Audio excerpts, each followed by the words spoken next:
morning. Good afternoon. Hey guys, I'm back. I am back. I'm back. I'm back. I'm back. Yeah. You first again. You here again. Uh, all right. I'm gonna bring in the link in, and I'm gonna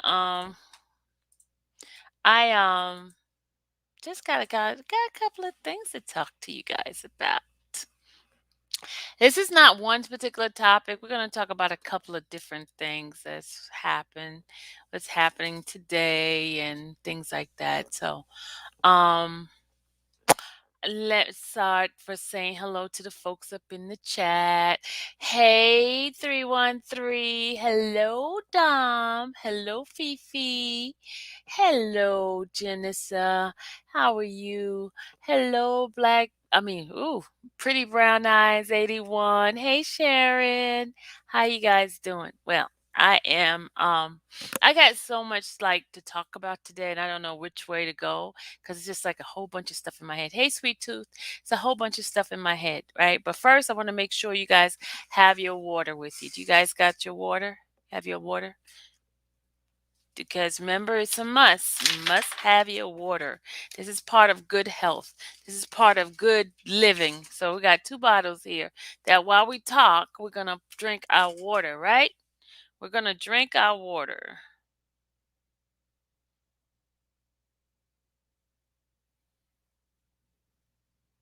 Hmm. Guess who's coming on to As Is Entertainment podcast this week? Guess who? Wayne Williams, y'all.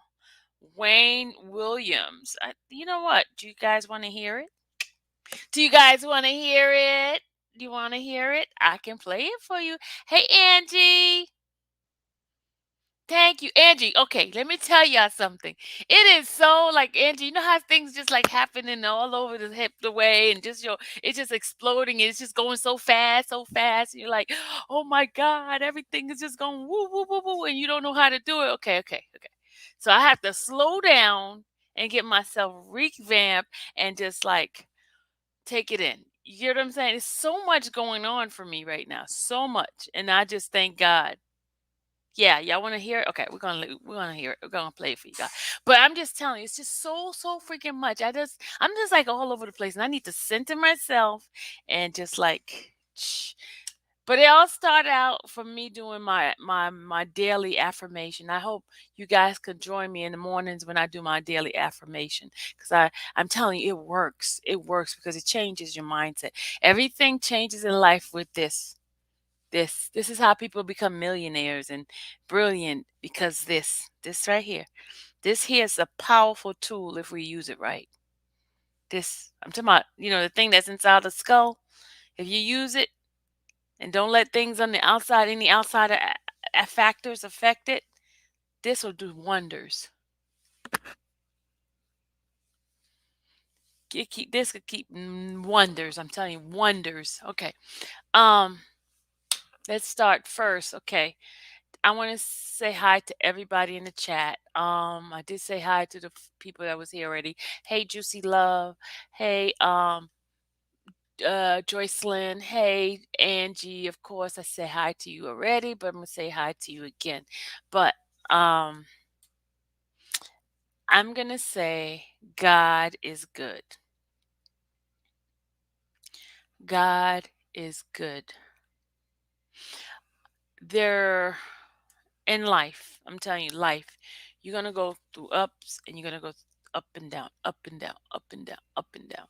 You're gonna have so many things happening. It's all about how you see it. You know what I'm saying?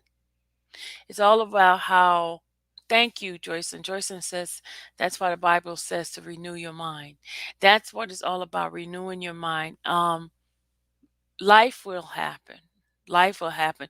Life is going. You're going to have bad things. What people call bad things, I call them opportunities, not obstacles, opportunities, because you have an opportunity to see it a different way, in a different light. The worst thing of the worst can happen, and you can still see a light at that and in that situation.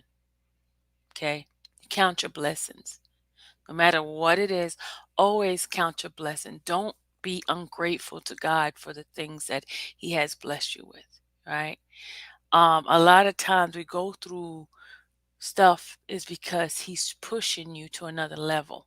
He's pushing you to a level where He's stretching you. You know, remember we talk about I am expansive. He's stretching you to the next level in life.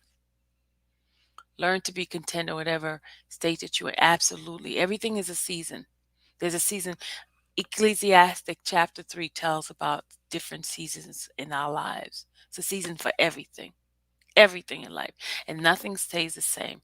It's what how you perceive it, how you move forward in regards to those situations. Okay, we will always have something going on in our lives. Always you'll have some sort of obstacle. You will always have some sort of difficulty. Always. My difficulty may not be the same for you and and Miss Fat's difficulty may not be the same thing for Joycelyn. You know, everybody's difficulty and obstacles or opportunities is totally different.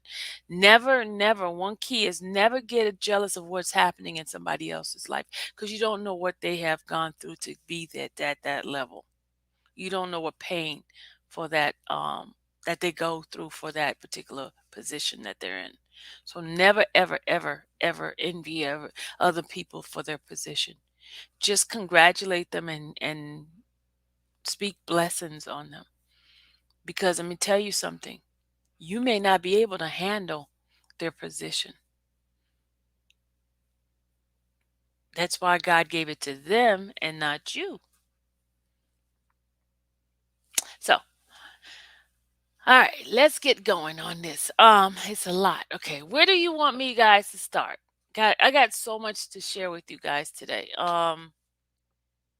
Do you want me to go ahead and do the Wayne Williams interview with Shabazz? And I got to give him a shout out because he chastised me the last time I played his stuff. He says, "I don't mind you doing your thing, but you need to give me a shout out." So I'm going to shout out Shabazz for his as is, and he told me not to say as isn't. Okay, hold on. He told me the right thing to say. I got to read it. Hold on a second because I don't want to get chastised again. Hold on.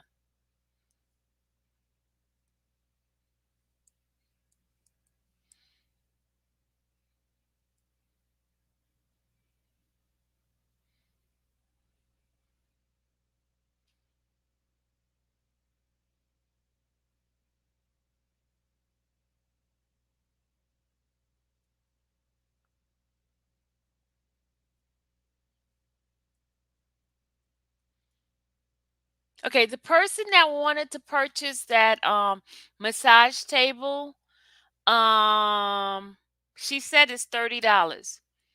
And the person, hold on. She says $30 for that massage table. The one that is portable, she said 30. That's not bad, y'all. You know how much a massage table costs? Pfft, man, it's not bad. And she said the tree, hold on, okay, hold on. She said, hold on, the tree, because they wanted to buy the tree too. Hold on. The tree. Hold on. How much did she say the tree is? Oh, she sent me a slew of pictures. And the X-ray machine, she's finding the person. Okay, the X-ray machine, she wants to tell that person it's not digital. It's the regular old style, but you can turn it to digital, she said. Okay. Is this the tree you're looking at? This is what she sent me. Is this the tree you was talking about? Or was it the other tree? Is it the tree? If that person's in here, is this the tree you were asking me about? She's sending me pictures to show you guys, whoever that was. Okay, that's the tree. And I think that table is already sold. That's sold. Okay, this is the portable massage table. Is that the one you're talking about? I think that's the one. The one that was inside the bag that I was talking about. Okay. So person is they know you know who you are. You cuz you text me and oh, okay, you're in here. And, okay, so she PDQ text her cuz I just told her you're going to text her. Just text her. She'll be waiting up for you. And which table? The one that was in here? The one that I had here? Or is it the one that was in the bag? Let me know.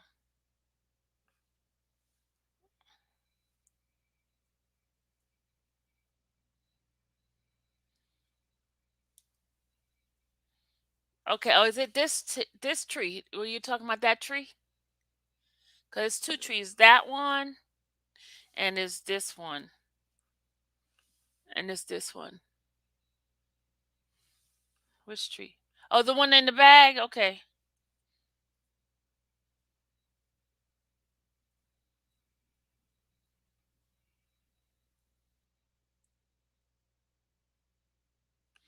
All right. Just email her. I mean, text her because I just text you the phone number. Text her and she'll give you all the details. All right. Now, I was in here to show you guys. Okay, I got something to tell y'all. Okay, I have a friend, right, who's been my friend for years. He's a police officer in Chicago, right, and he is one of those police officer who's not for Robert Sylvester Kelly, right. So when the verdict came down out, he texted me and he was like he was like, hold on. He was like, well, he he told me because I was like, I used to always argue with him about the whole case and everything, and because I didn't appreciate what he was saying and stuff like that. So I used to be like, like going back and forth with him, right? So when Rob was found guilty, um he sent me a message he pissed me off, right? He sent me a message. He says R. Kelly was found guilty, accounts. So I decided never to ever talk to the dude again, right? So now he keeps sending me messages and I've been ignoring all his messages because, I cut him off because you can't call yourself my friend and so he kept like sending me messages like, "Wow, you don't talk to me?" Like, "Wow." He sent me all these kind of messages. Look, he kept messing you see I never replied to him, right? I never replied to him. Look. So he said, Kelly was found guilty in all counts. Like he says, I guess you don't want to talk, right? And so, and then he says at the end, he says, "Good morning, still not talking." And you see, this is December 14th, right? October 6th, September 27th, September. I would not talk to him. Am I mean? Tell me, should I talk to him? Should I talk to him? Because we've been friends for years and years and years and years, right? And he's a police officer in Chicago. So all those who try to try to think they're gonna get me, no, I got friends in Chicago. I got police officers in Chicago. But should I talk to him, y'all? Should I get him for protection? What do y'all think? What do y'all think? What do y'all think? That's not cool, Randy. You don't think that's cool? Okay, okay, okay. I talked to him. No, but he was gloating, Randa. You said that's not cool. Okay, okay, okay, okay, okay. I'll talk to him. Ah, okay, okay, okay, okay. Dolores said, "Stop. Everyone's a his own opinion." Okay, Dolores. What can you possibly talk to me about? T girls are just like me.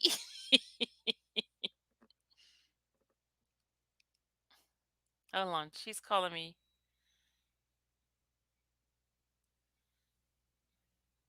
So, I'm not losing any friends over a difference of opinion. And I do need him now, right? So all these people threatening me, and if I go to Chicago, I need him to be my protector. He's really like really big. He's a police officer. So I'll call him later on, Rand. Okay, okay, okay. I'm gonna call him. Okay, okay. I'm gonna call him. I'm gonna call him. I'm gonna call him, y'all. Okay, okay. That's one topic. We're gonna move on to our next topic. So I will keep my friend. Okay, next topic. Okay, we're gonna go move on to the next topic. We're gonna move on to hold on.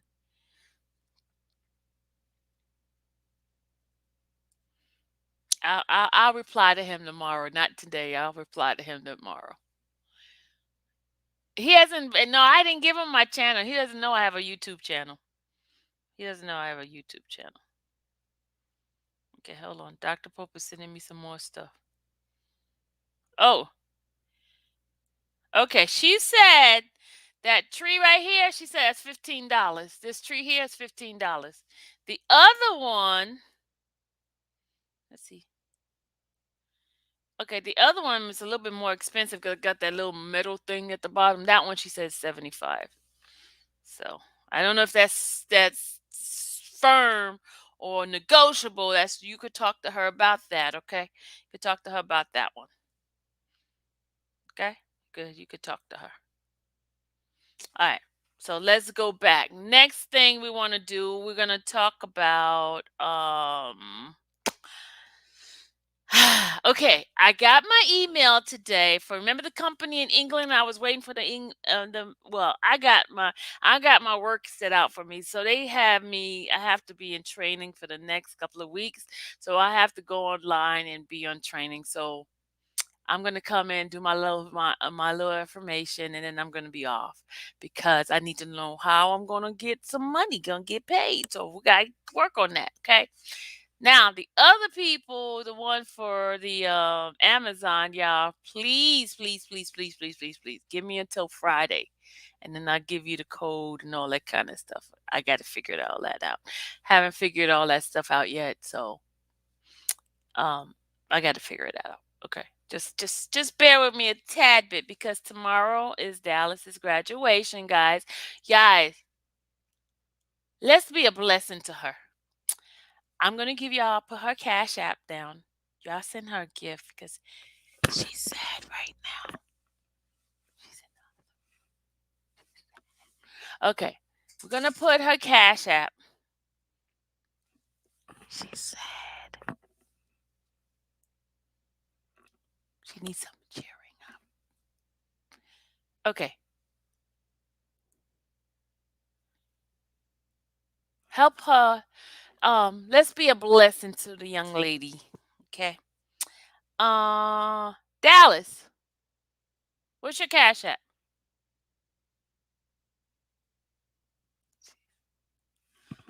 Text me it.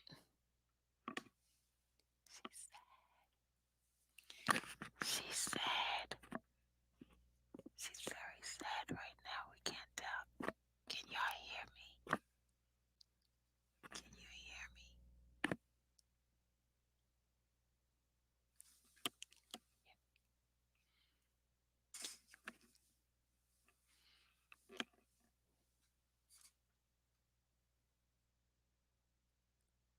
Okay. All right. We're gonna go ahead and move along.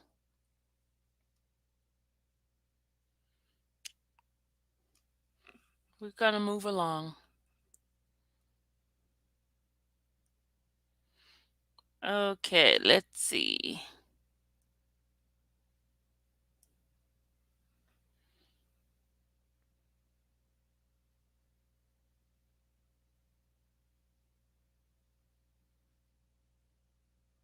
I was looking for Shabazz thing. Hold on.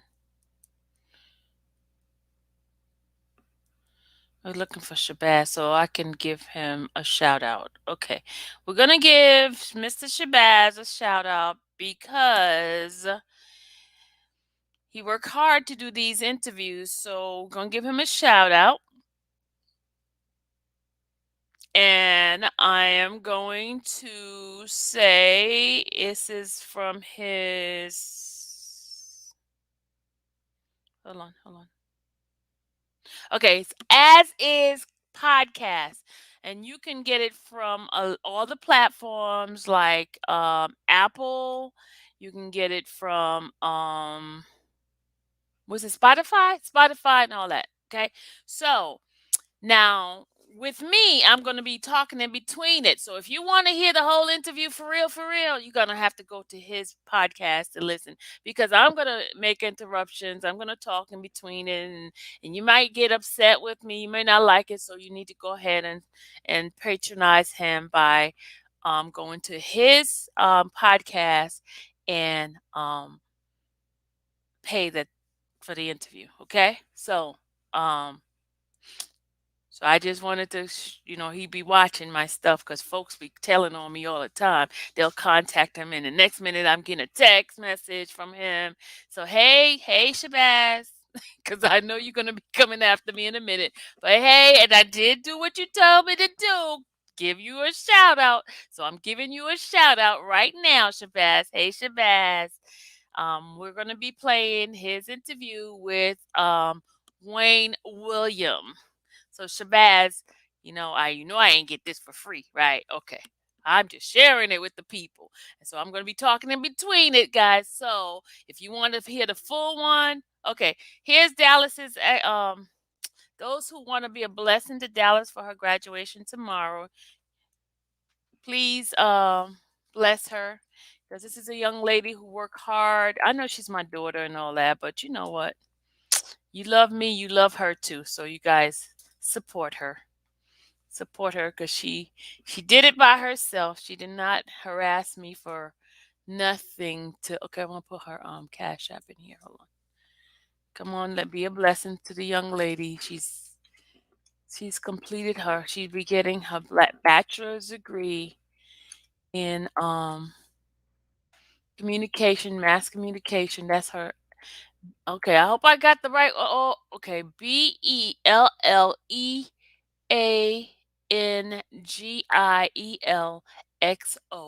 That is her cash app. Those who wants to be a blessing to Miss Dallas. That is her cash app. She graduates tomorrow from Georgia State, and she is finished. Yeah, the student loans and all that kind of stuff. So she did it by herself. She's in debt like the rest of us, some of us. She didn't come out with she did get scholarship in the beginning, but after a while they changed thing with the scholarship and all that just shenanigan. She didn't have a particular she didn't get those scholarship that paid for everything.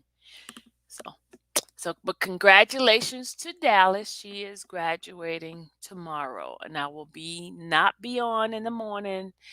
I am gonna come on early, like really, really, really early to thank you, High Maintenance, for the congratulations for Dallas. So guys, sow into her life, be a blessing. You don't have to, but it would be nice to be nice to that young lady. So, and she's my baby. She did a very, very good job. I'm very proud of her. She's never gotten in trouble. She doesn't have a smart mouth. She's cool. Her and I are really, really cool. Um, so it's a blessing that was able to accomplish all. And I pray blessings and a bright future for her. So let me put it in here so you guys could let me put it in my banner. Hold on.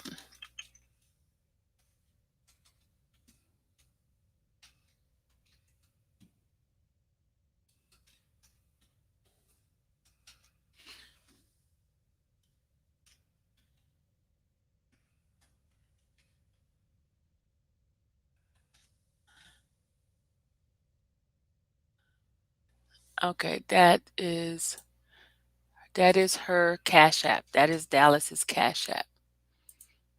All right. That's Dallas's Cash App for her graduation. Tomorrow's her graduation. And thank you so much, guys, for being a blessing to her.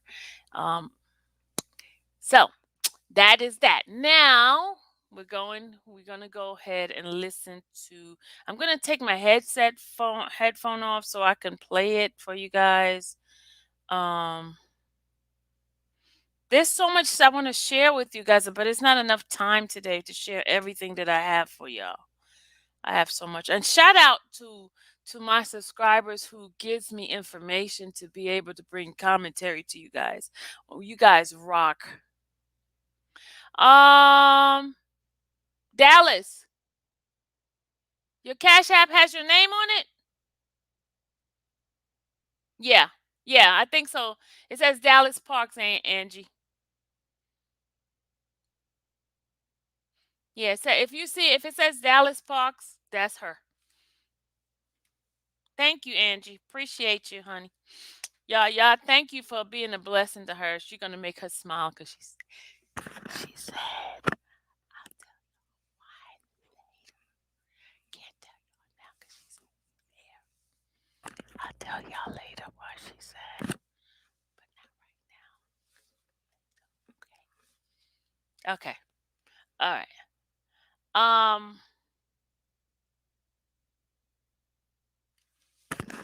You know, those knucklehead boys. That's what it is. But because she gonna get mad at me.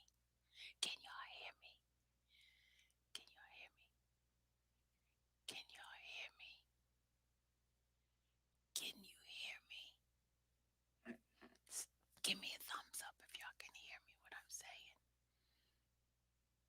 I don't want her to hear me. Okay. I'm gonna tell you what happened. No, I can't tell you. I'll tell you after. Wait. Okay, listen to this. I was over here minding my own business, right? And I hear her get into an argument with her boyfriend, right? And he had the nerve to ask her, you graduate tomorrow. And she says, what? How dare you? This is the most important thing in my life. And you're going to say that to me. How ridiculous are you? Can y'all hear me?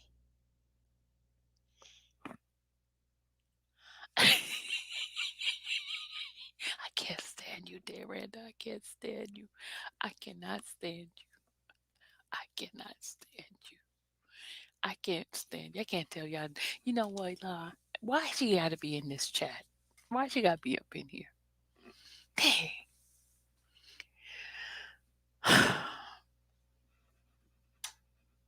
Only Randa. Only Randa. Only Randa. Mm. I can't tell you. I can't say nothing else because Randa's up in here. She trying to. All right, we're gonna move on now. Let me just do what I'm supposed to be doing on this channel today.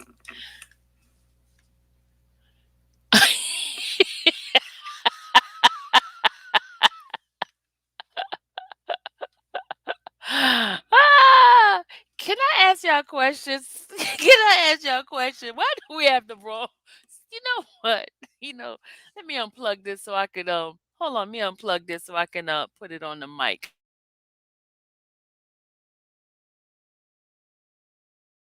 Testing mic. 1, 2, 3, 4, 5. Okay, y'all ready? So I did give my shout out to Shabazz for his thing. So are you guys ready to listen to this interview? You guys ready to listen? I don't know where my stand is, so I can put this closer to the mic. Hold on, I'm gonna put it closer so y'all can y'all hear? Can you hear? Okay, I turned it down so y'all could see and hear it. Okay. All right, we're gonna play Shabazz interview with Wayne Williams. Could someone please put up my disclaimer, please? Please.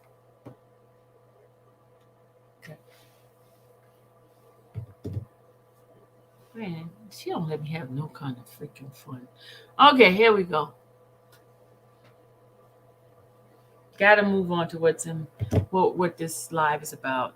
Okay, let go, let God. That's my title because I'm gonna let go whatever it is and just let God have His way. This is one of those type of messages. Just let go, let God. Hey, Sandra Love, welcome to the infamous Sylvia channel, where you could be yourself and just be just who you. You guys, I gotta find some sort of format. I gotta find out what fits well for me. So I'm just gonna be playing around with certain things. I gotta do a little program some kind of way because everybody have their own style, and I gotta figure out what my style is. I can't copy nobody else's style but my own. Okay, so whatever way, we're gonna just let it flow. Okay, all right. So right now we're getting ready to play the interview with Wayne Williams by Shabazz. Y'all, please support Mr. Shabazz because he works hard and I'm not trying to steal anything from him because he said he could strike my channel and I don't want the man to strike my channel. So I got to give him a shout out. Okay, let's give him a shout out. Sounds like the right title. Yes. Treat, I owe you a phone call. Don't forget, I gotta call you. I made my call to Brenda earlier. Brenda didn't answer the phone. And then when I got busy, she called me back, but I can't. Brenda, if you're in this live, please, I will return your call. Okay? But all right, here we go. But I did call her. I promised I was gonna call her. I called her. All right, here we go.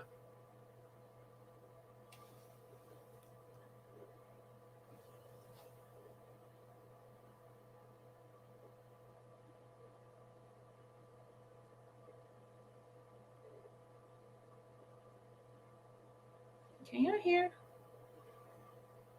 Oh, I had it turned down. Duh. Okay, here we go. Have a right to express their own thoughts, and those thoughts are protected with their freedom of speech. Don't forget to sew into Dallas. Her cash app is right here. This is Dallas's card. Hold on. Hold on a second. We're gonna stop it for here. Hold on. We're gonna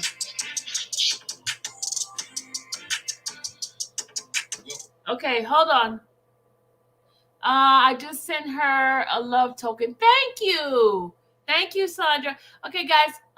Be a blessing. Bless my child, please, y'all. Y'all gonna make me so happy if y'all give her a good blessing because she needs it. All right. If you love me, you love her, right? Y'all love me. You're showing me some love. So that means that you're gonna give to her, right? You're gonna give some of your cash app with that to Dallas. You gonna do that? You gonna do that for me? You gonna do that for me? Do that for me, okay? Give her overflow, okay? All right? Because then I don't have to feel bad because I ain't got no money to give her. Y'all my extended fundraising family. Get your water down already. Okay, here we go. Be a blessing, please, pretty please. I won't ask you no more, nothing else for this year if you just bless my baby. Angie, hit my cash app instead of buy. Oh, Dom's birthday's on Friday, y'all. We're gonna have a birthday. I just said I'm not gonna ask y'all for anything, did I not? Don't be dumb. Don't be coming in here asking for your birthday. It's Dallas's graduation first, Dom. Stop it. Okay? Stop. Don't come in here advertising your birthday. Your birthday comes after her graduation. Her graduation comes first. And she's younger. And she's a girl. So let her go first. Okay? God. Your birthday coming up. We're going to do Dom's birthday afterward. I just told y'all I wasn't going to ask y'all for anything. Okay, I'm going to ask you for one more thing. Dom's birthday. But after that, I can't. I'm not going to ask y'all for nothing else, okay? LaWanda's coming in. Oh, God, y'all.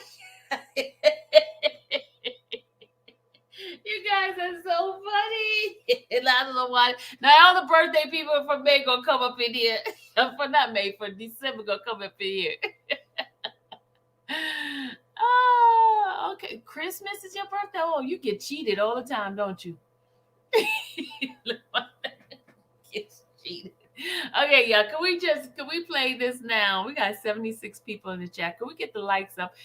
I can ask you because the likes is free for you to hit that. Okay, I'm not asking you for money to hit the likes up. Hit the likes up. Hit the like button number. Hit the like number, guys.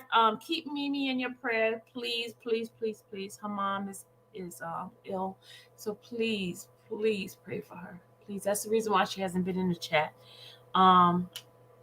Pray for all of our brothers and sisters who are going through.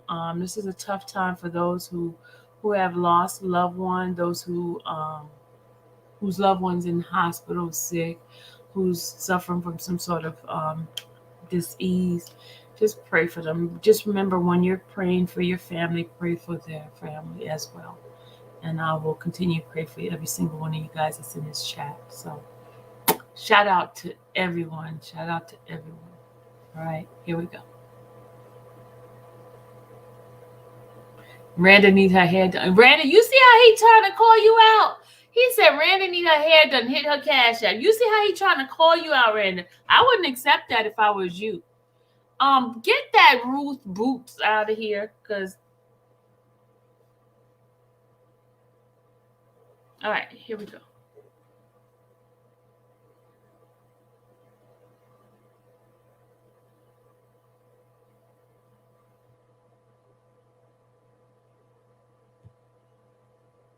All right, here we go. Shabazz, shout out to Shabazz again. To another edition of the As Is podcast. Tonight's guest is a prestigious Wayne Williams. Wayne, you there? I am here. Thank you, man, for being on this podcast. Let me start off by telling the people exactly who you are and what you've done.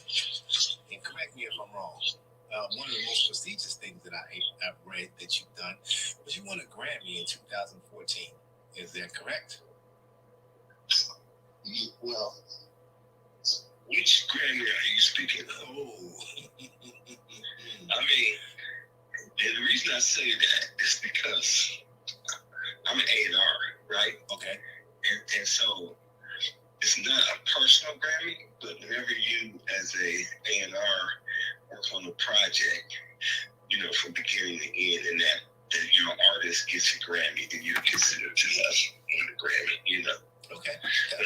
But not because obviously, I write and produce too. But I've been nominated for a Grammy. Okay. But I didn't win one where I actually wrote and, I actually was part of the production. You feel me? Okay. Well, some of the artists that you've worked with have been Jennifer Hudson, Aretha Franklin, Justin Timberlake, Britney Spears, Aaliyah, Mystical, Joe, Raheem DeVaughn, and of course, R. Kelly. Tell me what that's like working with those type of artists. Well, okay, I have to stop it in between. We have to have our conversation because we don't want Mr. Shabazz to bash my channel. So I gotta give him a shout out. Shout out to Shabazz's podcast, As Is podcast. I was gonna say the other word, but he told me don't say that word because it's not that. It's just As Is podcast. Okay, Randa. You see what I put up on the thing, right? What Jana just said. Jana said, Randa is licensed. She has a salon so she can do her own hair. Okay, let me finish this recording. Hold on. Not recording, this podcast. Hold on. I mean, they were all great artists, and obviously in their own right, legendary artists. I think that very talented artists, and so each one obviously is different working with. I think that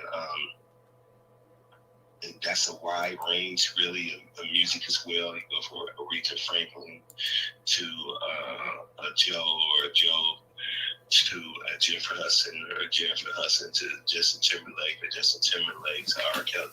So it's, you're dealing with different personalities when it comes to when it comes to the music. And so, to me, working in the studio, seeing their greatness and how they work was, very fulfilling for me. It actually taught me a whole lot as well, Okay. Tell me one of the things that it taught you. Oh, wow. Well, okay, give you the key. With R. Kelly, it was his songwriting skills, right? I mean, he's a master songwriter. And so I probably learned a lot about songwriting from R. Kelly. Justin Timberlake, working with Justin Timberlake, just how much he was into music and how it affected him, as well as he's very, for an artist of his level, very humble to the music as well. Aretha Franklin, that was my mom's favorite artist. And so there was nothing she could do, that was wrong with me, and I found her to be amazing personality-wise, real down to earth, though.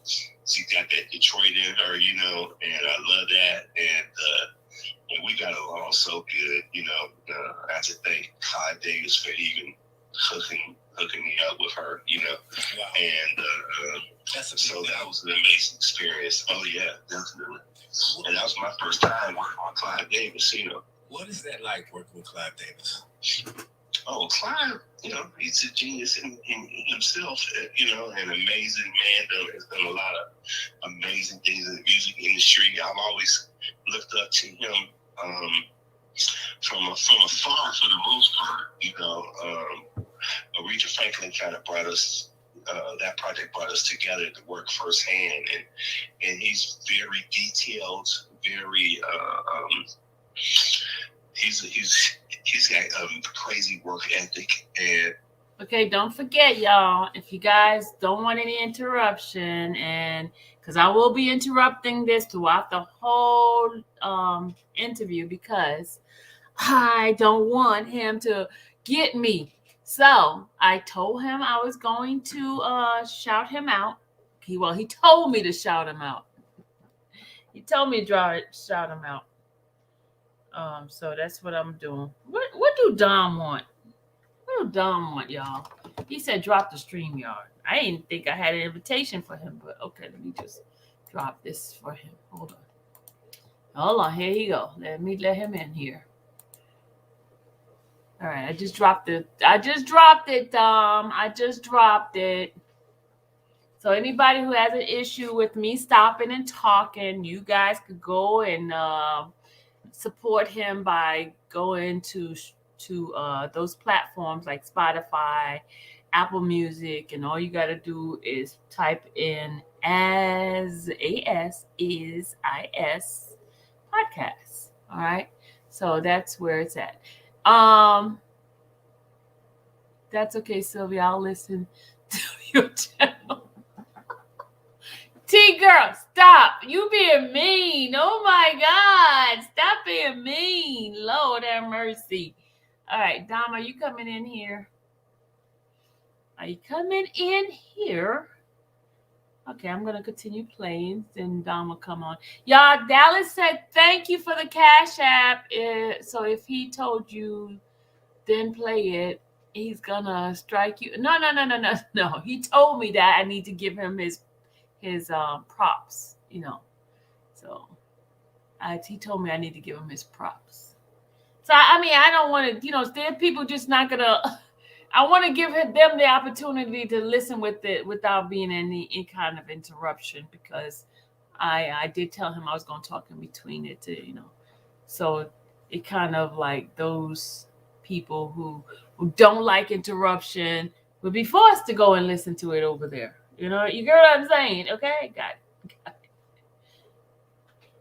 And he's what's the word? he's just very on top of it. I mean, every little thing. He's a perfectionist, yeah, and I love that because I feel I'm a perfectionist as well. So that part, like, you know.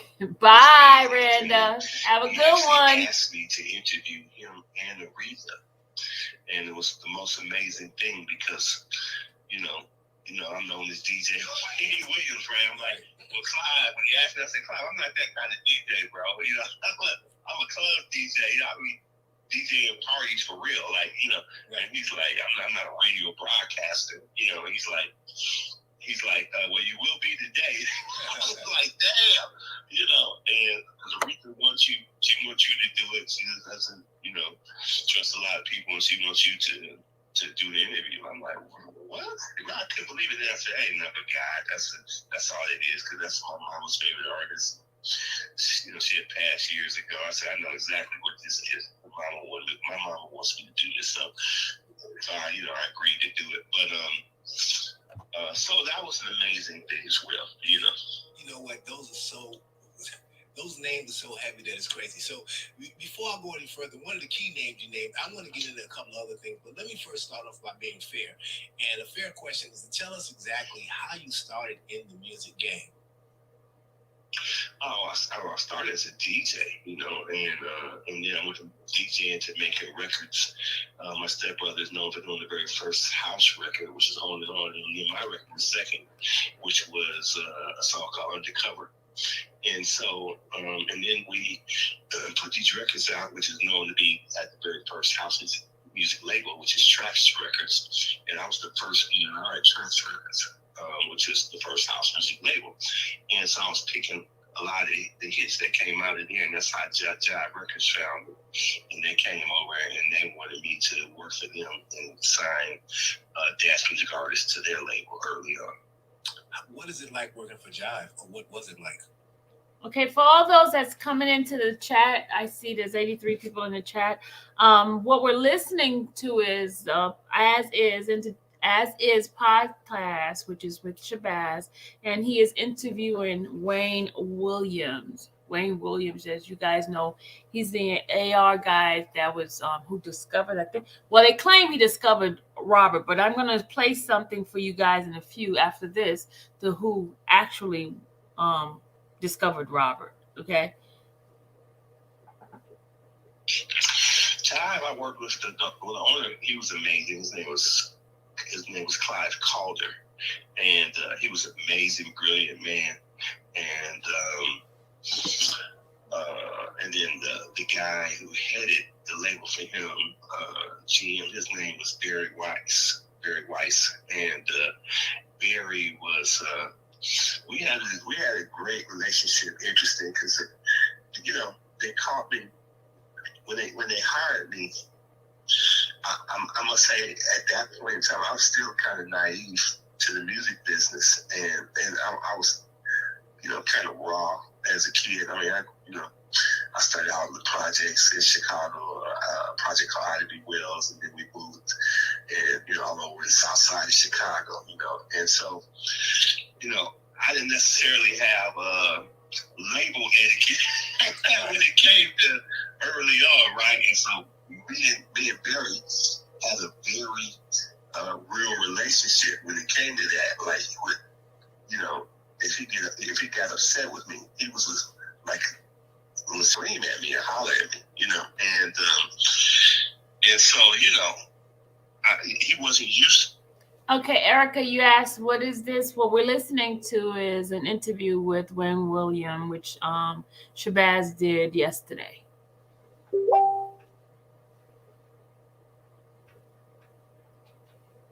To, in that industry, people, kowtow to, their bosses and stuff like that. Well, see, I wasn't used to that, so I would snap back at his ass, you know what I'm saying? Right. And so we would be going, but he actually liked it because he saw the passion and fire in me, like I wasn't taking that shit. Who are you talking to like that, man? Right. So, we had a very great relationship because it was no bullshit relationship. And because of that, I mean, I stayed there. I worked at Jive Records until it folded into RCA for 28 years, you know. Wow. And so who would have thought that, you know? But it was completely based on, because people know me, I'm very transparent, I'm painfully honest, you know. And so, and that's how they knew me. Like, they knew I would never, you know, tell them I liked the record and I actually didn't like the record. You know what I'm saying? Right. And there's so many times I told them that the record sucked. You know, and but they just say, "Oh, that's just how he is," you know. So we had a great relationship. You know, it's funny you say that, for some people, I think I'm like that to an extent. I think some people can't really deal with honesty. When you're blatantly honest, a lot of people can't accept that. It's like people want you to lie. But let me move on to this. So now you were Senior Vice President of A&R at RCA, correct? Yeah. Okay. One of your accolades is helping the comeback of the Gap Band's frontman. Oh yeah, I do need to say my disclaimer. I do not own the rights to this music. I mean, to this podcast, and also I am using it in the Fair Act use. Did Black Beauty? Did you put it in here for me? Let me put it in here. Hold on a second. Okay, Black Beauty, could you put it in here?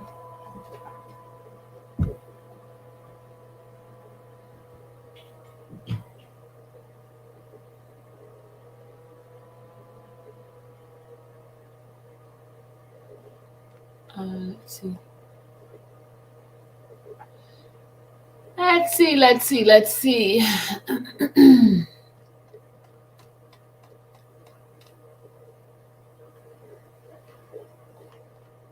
Black Beauty in here? Oh, yeah. Somebody. Got a copy. I mean, I'm gonna start saving that disclaimer and put it on my I'm gonna say, hold on, let me get the disclaimer. Hold on, let me get it.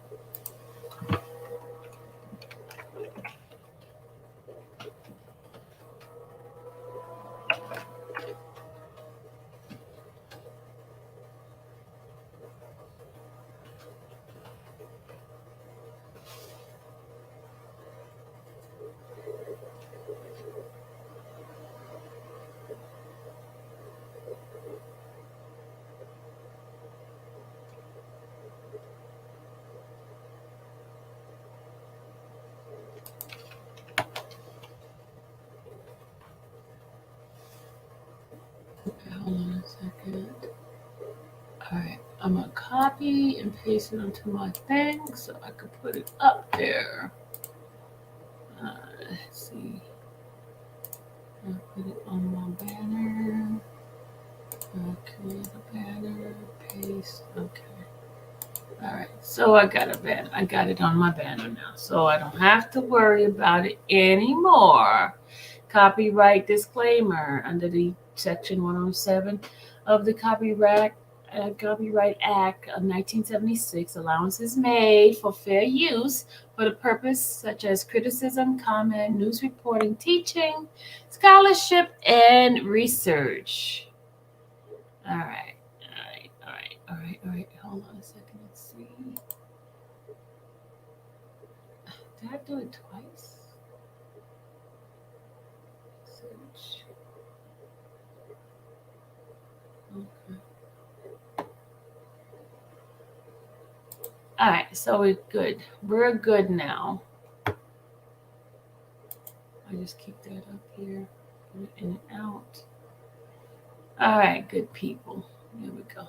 I just put it up there. So now I'm gonna go back. Okay, guys. Thank you for those who have supported Dallas and gave to her. Thank you. I appreciate you. All right, here we go. I'm gonna finish playing this. Charlie Wilson, tell us about that. Yes. Well, R. Kelly, who I signed, he was a big. Wait.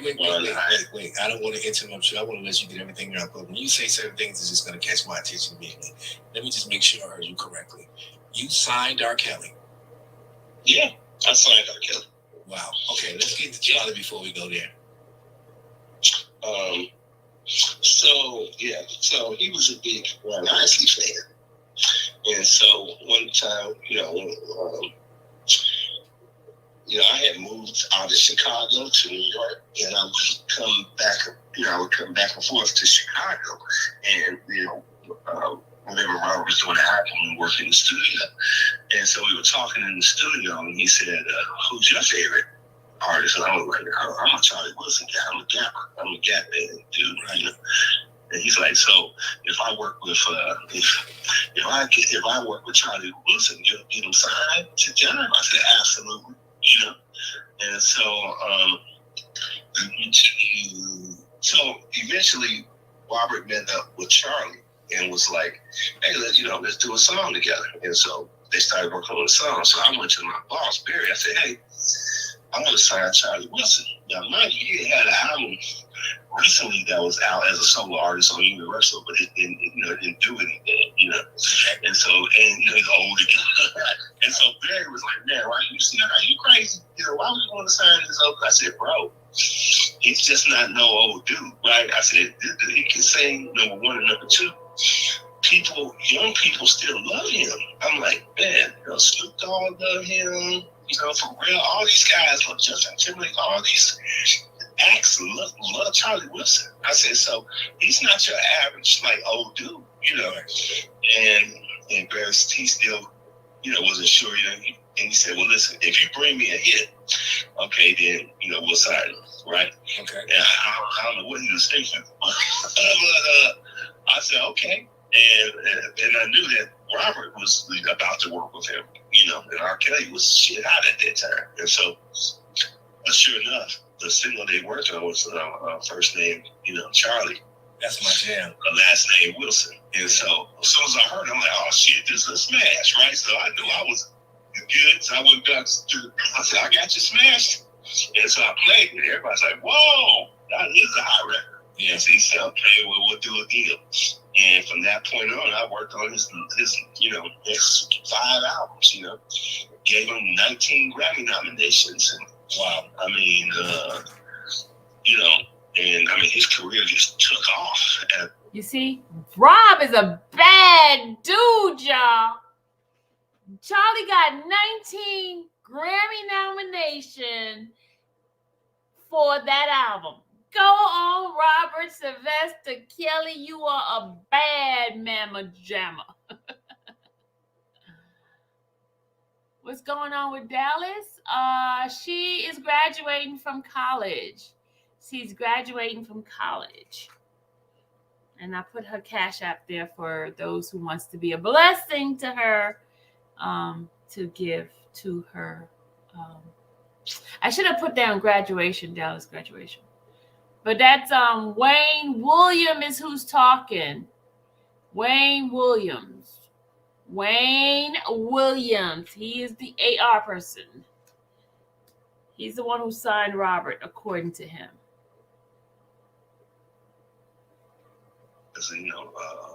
As a solo artist, and the rest is history when it comes to that. So that's kind of how the Charlie thing happened. But you know what? In between that, I had read some stuff, and I don't know if it's true or not, so correct me if it isn't, but there was an underside to Charlie Wilson. He had battled a drug addiction. Yeah. Mm-hmm. And he was very humble and honest, early, about that. He was very upfront about it. He had met a wonderful woman at, I think she Hold on, yeah. Hey, 313. Hey, what we Cash App in Dallas for? Her graduation is tomorrow. Tell her if she gets something that says Mr. Aquarius, she know who it is. Okay. I tell her. I'm gonna let her come in here. She's not too.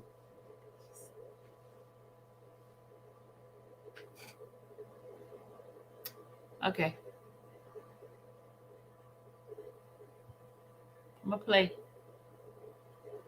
In his rehab facility, when he was going to rehab, and she really, got him on point and got him straight, and so, it's all about timing, man. You know, God works in mysterious ways. It's all about timing. And so it was just perfect timing for when I brought him to Jive Records, you know.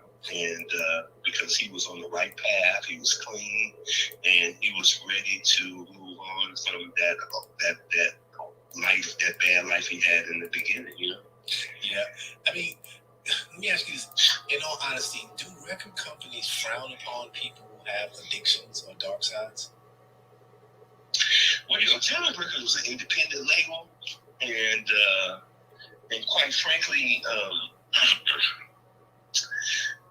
they were very different, and that's what made John Nicholson special. You know, they all they cared about was the outcome, like, you know. So they not Jive Records. You know, I think that unless it Really? obviously, you know, got in the way of work or you doing you know your job or presentation wise, but if you it wasn't like they gave drug tests or anything like that. You know, it was, you know, they knew people, a lot of the early rappers were, you know, from the street and from Schoolie D on, and the owner of Jive Records, Clyde Carter, you know, he signed early on like South African artists like Hugh Masekela and Jonathan Butler, and so and quite frankly, musicians back in those days, you know, they were known for like doing some kind of drugs or whatever, getting high, whatever. Yeah. And so now Jive didn't care really about that, you know, honestly.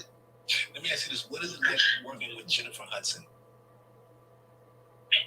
Jennifer, you know, we worked on that with some Issue World, and I mean, you know, she's very passionate, amazing voice, man. She's got such an amazing voice. And she's our homegirl from the shop. You know, she's from the south side of Chicago, like me and Robert. And so, you know, you know, it was great. You know, it was great, you know, and she's very passionate about her work as well. And I think that it's just good, especially someone from hometown that you work with, and especially when that was a really hot song. That was a great song. I did that with Terry Hunter. Me and him produced that that record, and so it was you know, it was an original house record, you know, as well, you know, and I think quite frankly, it should have been the first single. Jai dropped the ball on that because it should have been the first single. It ended up being the third single, but and it was better than the first two singles. I told them that too. They were mad. They probably thought I was biased because I co-produced it, but I wasn't. It was just, you know, it was just honest, you know. And she's definitely an amazing artist. Excuse me. Let me take you to a controversial artist that America loved, Aaliyah. Break that, like tell us about Aaliyah. Tell us about how she came up or what you had to do with her. Break that down for me. Well, quite frankly, I didn't have much to do with Aaliyah because Aaliyah came through Robert's first manager, Barry Hankerson, which was her uncle, right? And so, and she was out of Detroit too. And so, I really didn't have much to do with Aaliyah. That was strictly R. Kelly and Barry Hankerson and Aaliyah, you know. So, and that was artist signed to their label as well, you know. Okay. What about Britney Spears? I worked with Britney with my boss at the time. His name was Jeff Fester, and we went down to Miami and worked with Scott Storch and Britney. And you know, Britney was, you know, amazing. You know, so, you know, his star just exuded from her. And so we went down to Miami with Scott Storch. She was super hot at that time, and that was, you know, again, you recognize her star, you know, and all you pretty much had to do was just give her great records, and she was on her way, you know. And she was very, you know, I spent a lot of time with her, but the time I was down there, she was, again, another artist very into her craft, very into her music, you know. How do you feel when you hear the news that you hear today as far as some of the legal things she's going through? What does that make you think? You know, it's funny, like, unfortunately, you know, when I work with artists, it's strictly creative, you know, and so some of those things you hear about later, you're like, wow, you know, that was going on, you know, it was kind of sad to hear those things, and it's kind of surprising, you know, but unfortunately, again, when you're in that creative space, you know, it's strictly about the music and the song and the lyrics and the production and things like that, you know. Well, let's go back to the man that you signed, how do I want to describe him? I'll just describe him as Robert Kelly. What was your relationship like with him? Again, he was a creative genius, you know, and I actually watched him grow as an artist, you know, in the studio and seeing how he, you know, developed. I mean, he had such natural talent, you know. I mean, this guy could read or write, and to see how he just goes to the mic and come up with lyrics was like, wow. I mean, how did he do that? I got things he does the same thing now, right? And so, you know, it was just, you know, the other records that he gave other people, other artists that he worked with as well, from Celine Dion to Toni Braxton to Mariah Carey to, you know, so many different artists that were changing faces to so many different artists that he worked with as well. And so he was just a really naturally talented, gifted, you know, artist. Let me ask you this. You know, I want to be careful as to how I ask or what I say. But if there's something that I ask that you feel is inappropriate and you can't answer, don't. Okay? All right. I have no problems. I'm very transparent. Okay, so I'm very transparent, but I'm very honest too, you know. Yeah, listen. But go ahead. You're on the right show, so let's get it in. All right. Because you signed them, because you've been around them, let me ask you this: with all the accusations going on around them, for example, the RICO charge with, you know, the people, and he's the only one standing up. And I'm just asking this question, so I will respect your honesty. How come you aren't involved with that? With what? With what? As far as the RICO charge, I mean, because what the federal government has done is they've come in and they've lumped a bunch of people together. And actually, in all honesty, they haven't, because he's been the only one. But you would imagine, or the average person would think, with you having a relationship so close and you signed him, that you might be a part of the alleged conspiracy. Why has that come up with you? No, not at all. And I think that as a creative person, I mean, there are a lot of people, obviously, that worked with R. Kelly, other producers, songwriters, engineers, a lot of creative people that worked with R. Kelly. And, you know, from promotion people to video people to, you know, so, you know, I think that, but it's a creative space, you know, you're not involved in their personal life. You know, most people at record companies aren't involved in people's personal life. You know, when they go home, you know, after you do a video shoot or a studio session or engineer, that, you know, you go home to your family and, you know, your personal life. So, I hope that answers your question. But that does. For me, it does. I'm just, you know why? Because there's a lot of conspiracy theorists. There's a lot of conspiracy things. And one of the conspiracies is that he pissed someone off, and it has to be the record label or someone from a record label that's come back to get him. What do you think about that?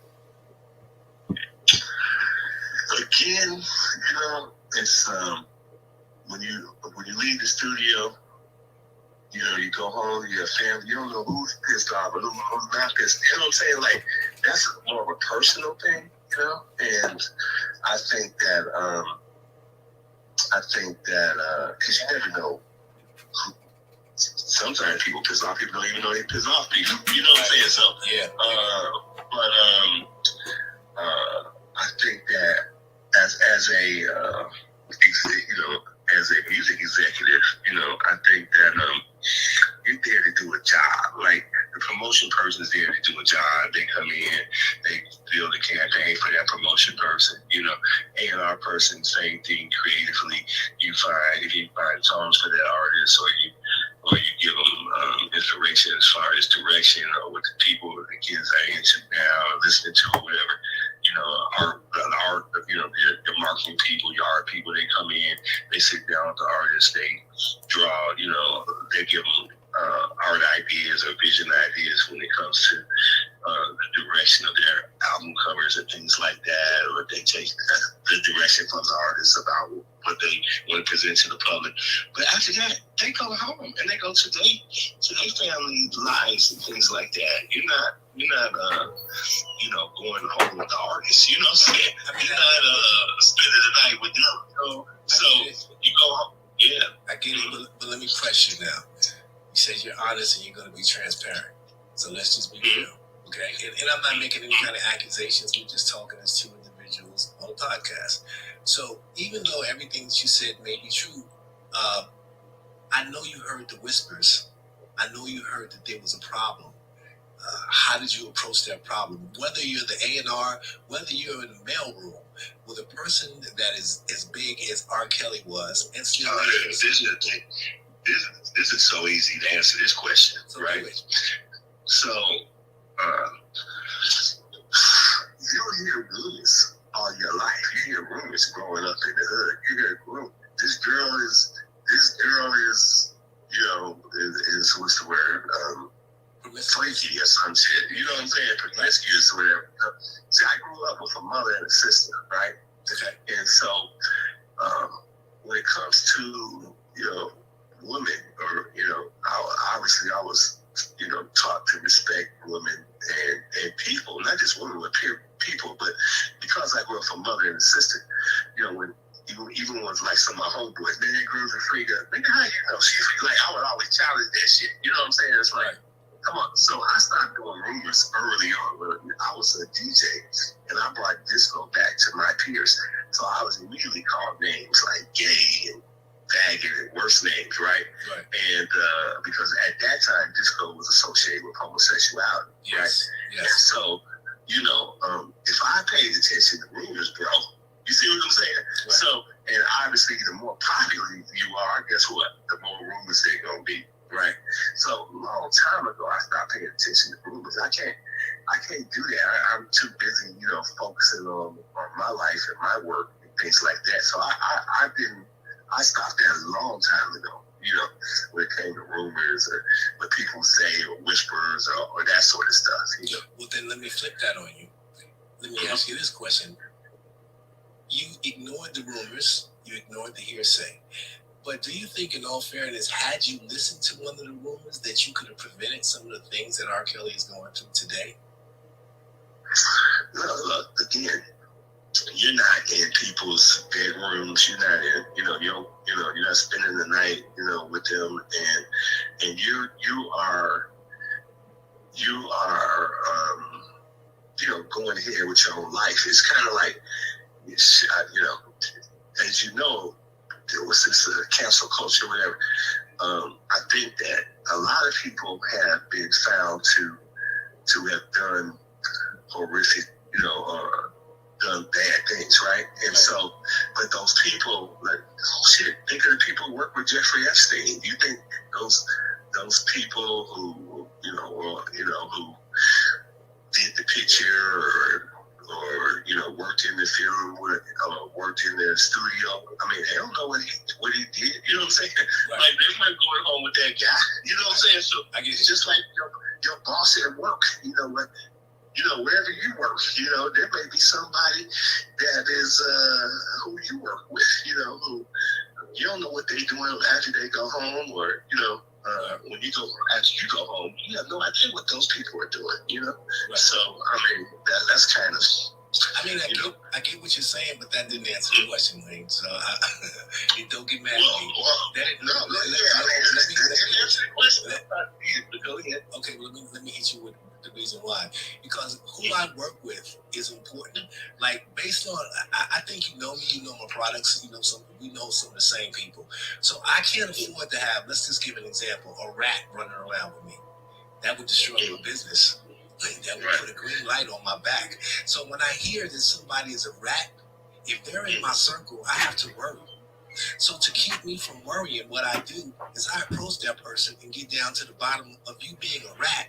I'm going to do my homework on you, and sooner than later, I will expose you.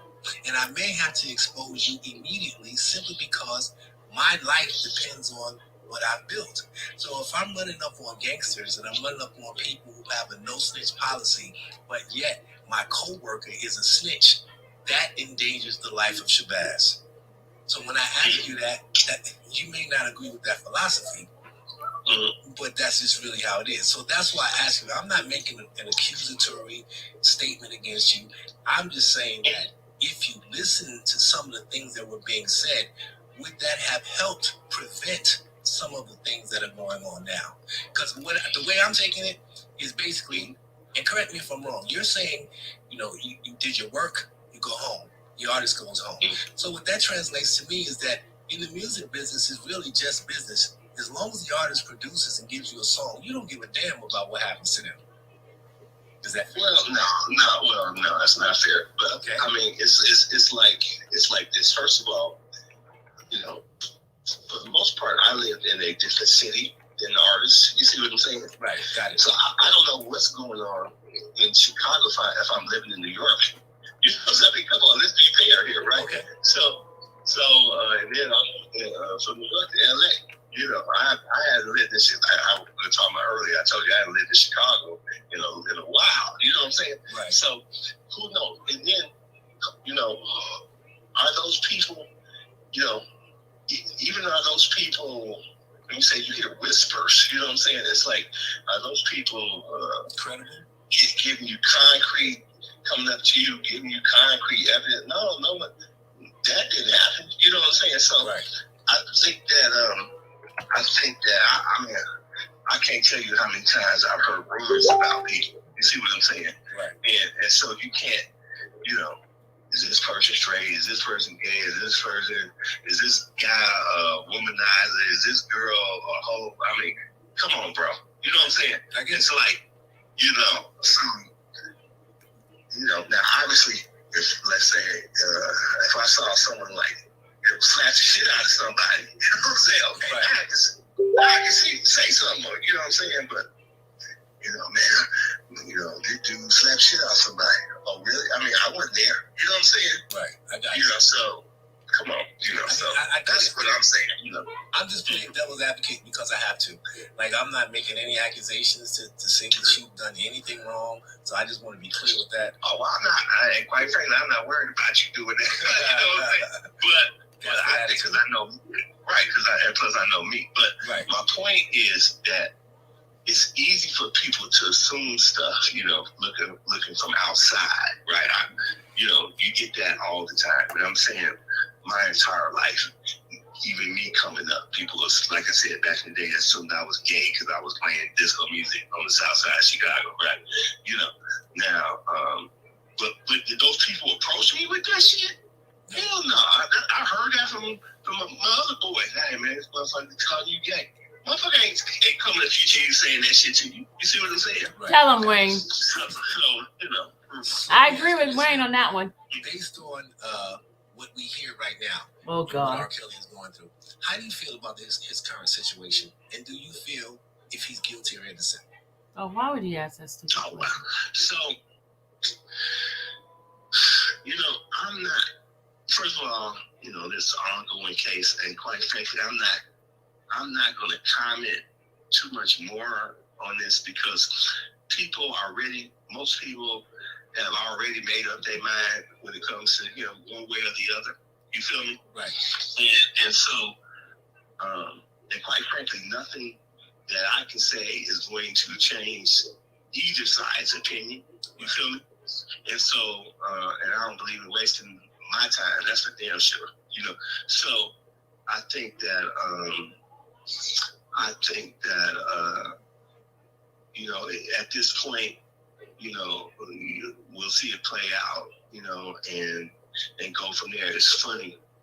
To this day, I still have talks with people about did OJ do it or not? Do you think OJ did it or not? I mean, there's still people who believe that he did kill her, and there's still people who believe that he didn't kill her. And at the end of the day, bro, only God knows. You know what I'm saying? Tell him, Wayne. Good answer, Wayne. About OJ? Yeah. Thank you. About OJ, I think that okay, I'll give you. I mean, Wayne, don't answer what do him. I think about OJ? I think if he didn't kill her, he know who did. Okay. That's what I think.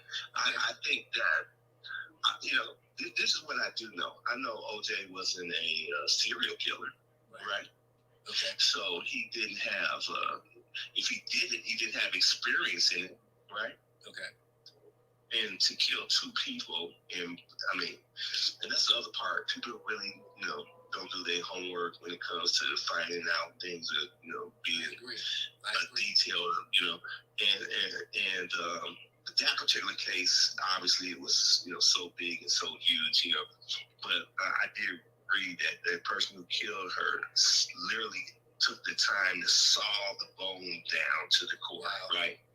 And so I'm thinking to myself, you know, someone who killed two people, saw the bone down to the core. And I worked at a hospital for like 7 years, and I understand DNA and blood, right? And that's a whole, I mean, they were both stabbed over 40 times. I'm like, that's a whole lot of blood, a whole lot of evidence, a whole lot of DNA to disappear. Yeah. You see what I'm saying? Like, they're professional killers. I mean, killers who do it. That's what they do. You know what I'm saying? Right.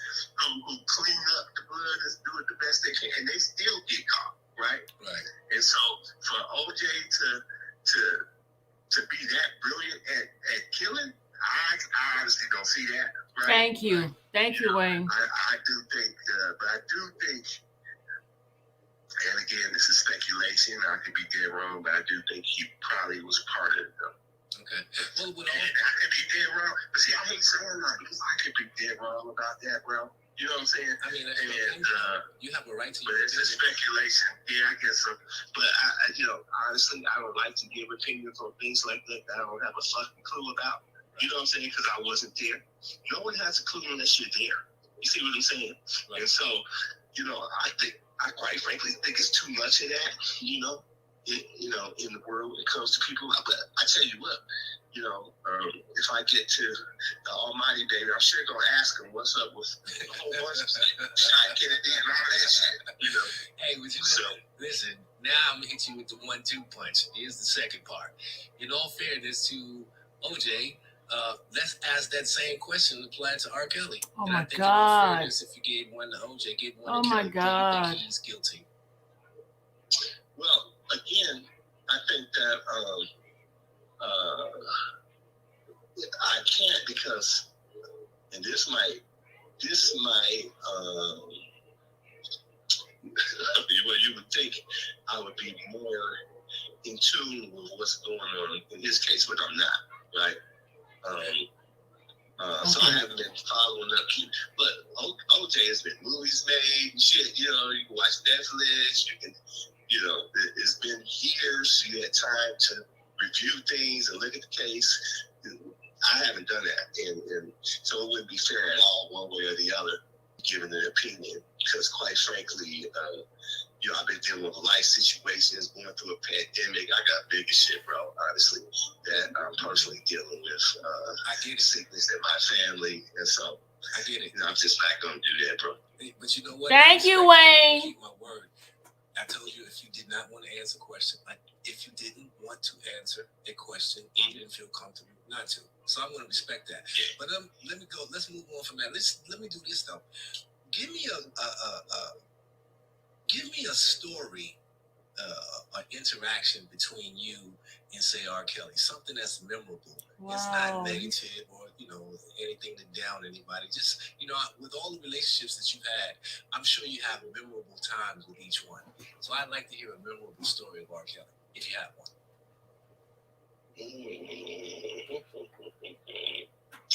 Okay, I was in this producer named Lil Randy. I heard this song called he sent me a song, and it was he made it for a group. And I heard it, and I was like, wow, that's a great song. And I said, I got two artists on Jive Records. One being R. Kelly, the other one being Usher. I said, I could hear them both kind of like doing this record, right? Mm-hmm. And there's a guy in New York who would come by, and so we would always talk about that. And he actually said the same thing, right? I'm like, damn, I was thinking the same shit, right? And so I said, you know what I mean? So I got the song to R. Kelly, and I flew back to Chicago, let him hear it, and he was like, yeah, man, that's a cut. He said, what do you think about doing it? I said, I'm thinking about Usher to it. He's like, you think Usher to it? I said, hey, all you do is ask. And so he said, okay. But the way it was written for the group. I said, well, you're going to have to write, another verse. You have to, not only your verse, you have to write an Usher verse. And you're like, that's not a problem. And so he said, see if I should do it, and I'll do that. And so then I had to fly to Atlanta and just talk to Usher, right? To see if he would do that, if he would get on the record, and so I went to Atlanta and agreed to do that, and he agreed to do it, and so ended up that song was called "Same Girl," and so yeah, I remember that. Doing it. Yeah, and so there you go. So that was pretty cool. Yeah, I think that was a dope concept as well. I didn't know that you worked with Usher. What is Usher like? And again, it's funny because everyone we're talking about, has had issues. Like I said, Charlie has had issues. Britney has had issues. Usher has had his share. Yeah. R. Kelly's had his share, and so none of these artists, again, different people within the music industry work with them all, but they don't know after they legal what goes on. You feel me? Right, got it. And great example, right? So, but anyway, with Usher, Usher was cool. Usher was he was funny. He was he likes to play basketball. Like, I didn't know that about Usher, and he's really into his art, and just a super talented artist, Right. And so, that's what I got from him, Let me ask you, name your top, if you can, give me your top 5 in R&B, based on people you either worked with yourself or people from the past and people of today. What's your top 5? In R&B? Yeah. Wow. I think we also had this discussion. I am a house music guy, bro. Right? Good answer. And so, if you told me, if you asked me to do the top 5 in house music, I could do that. I'm gonna get R&B, that's a tough one because and I'm an older guy, right? And so it's gonna be old people. You know what I'm saying? That's fine. Who was it? So, Luther Vandross, Rita Franklin. 2. And this is in no order, by the way. Okay. Gladys Knight. 3. Al Green. 4. And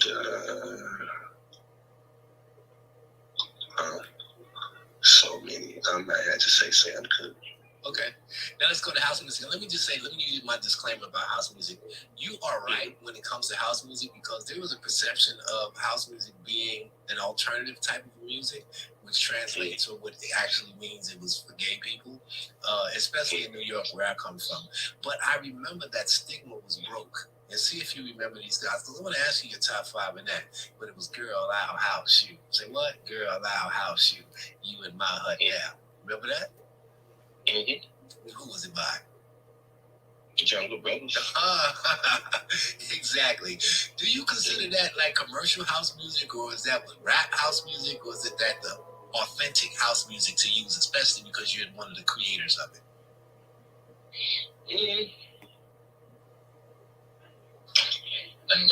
For me, it wasn't like straight in house music, you know? Okay. It was kind of like hip house. Okay. So I kind of looked at that like I would look at Mr. Lee, Get Busy, or, Fast Eddie, records like that, Okay. So give me your top 5 in house music. Well, I mean, I had to start with Move Your Body, Marshall Jefferson. Okay. 1. And, Move Your Body, Your Love, Jamie Principle. 2.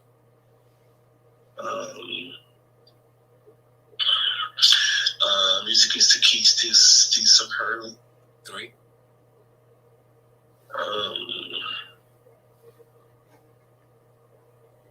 Godfather House, Chippy.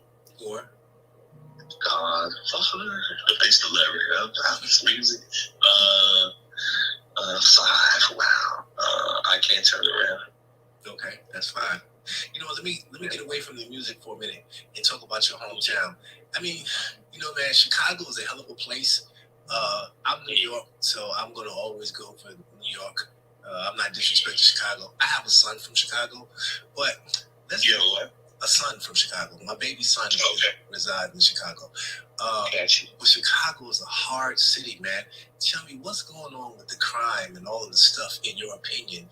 What is the problem in Chicago, and why aren't there people who really get on in the music game from Chicago? Well, okay, so now we're back to listening to whisperers and rumors and stuff like that, and I'm trying to break this down for you, right? All right, break it So, down. so if you put in the top 20 most dangerous cities, Okay. and you Google that, right? Right. Chicago won't even come up, bro. Okay. Won't even come up, right? And we're talking per capita, right? Okay. And so why is it that the crime has been focused on Chicago, right? Like it has, right? Right. Because there's a reason for it, right? Right. And make no mistake, Chicago got a lot of crime now, right? Right. But it's a big city. It's like, Metro Chicago is 8-9 million people. You see what I'm saying? Okay. So,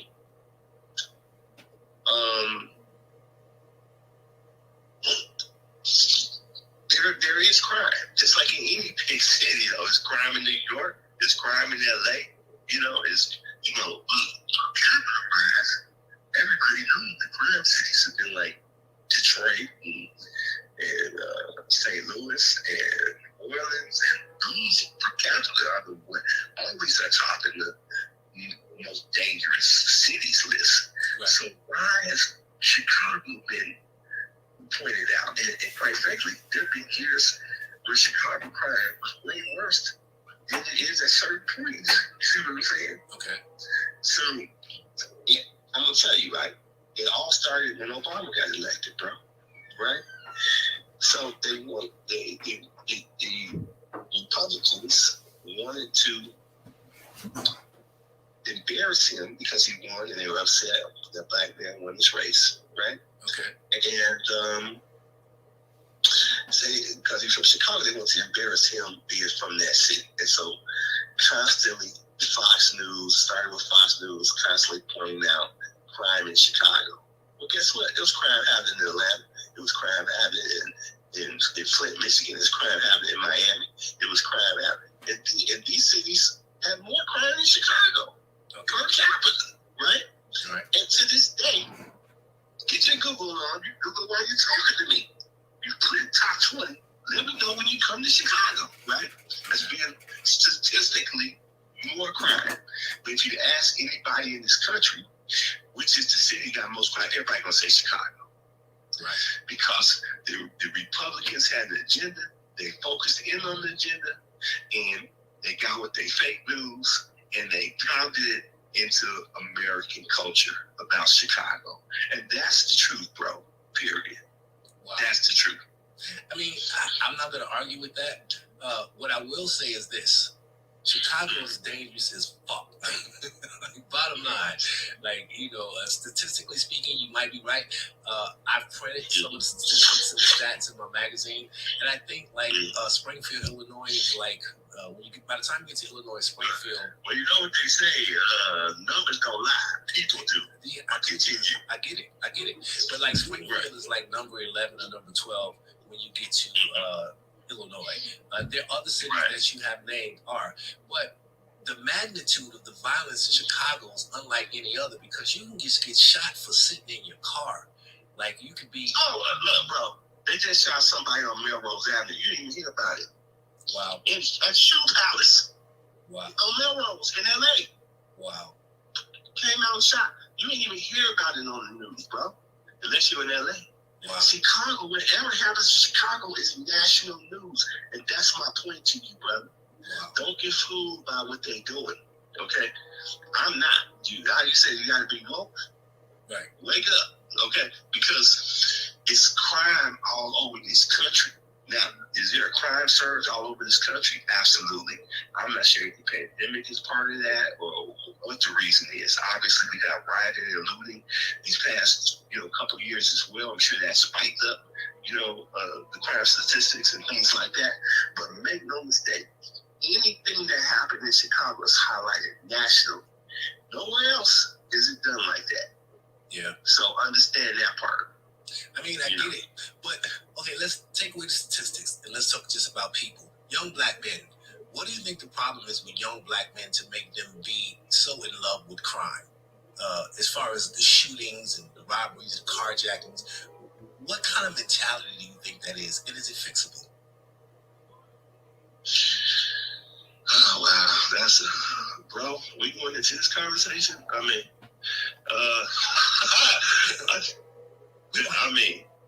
I have to be,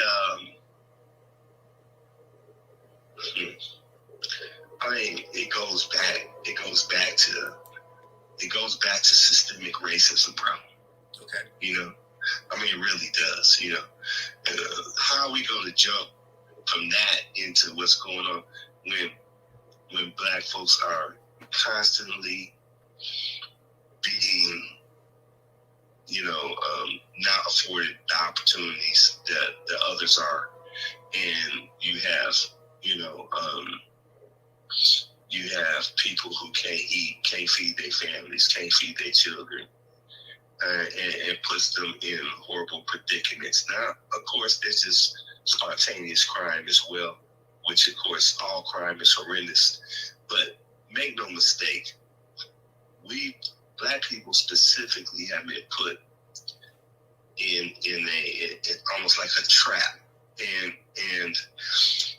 it's, we have to be fair. If we're not fair with our own people, then what are we doing, right?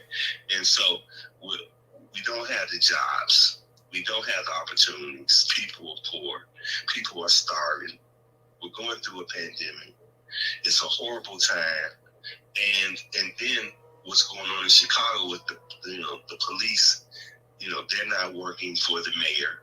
Everybody knows it because she's a black woman. Again, with the systemic racism,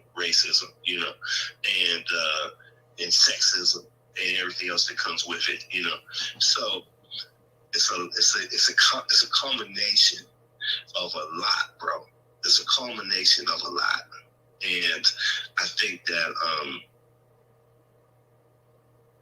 I mean, this conversation would go on for another 3 hours to really I get it. break stuff down, you know. But it's not as easy. It's not as simple as people make it. Let me just put it that way. I mean, I get it. I think I asked you that question simply because you're a Chicago resident. And you kind of know your people. Like, I can answer certain questions about New York people, and you know, guys do because. Well, and let me say this though. Okay. Again, I was gone for damn near 18, 19 years, and Chicago changed. Like when I got back, it wasn't the same Chicago when I left. Wow. You see what I'm saying? So it changed a whole lot.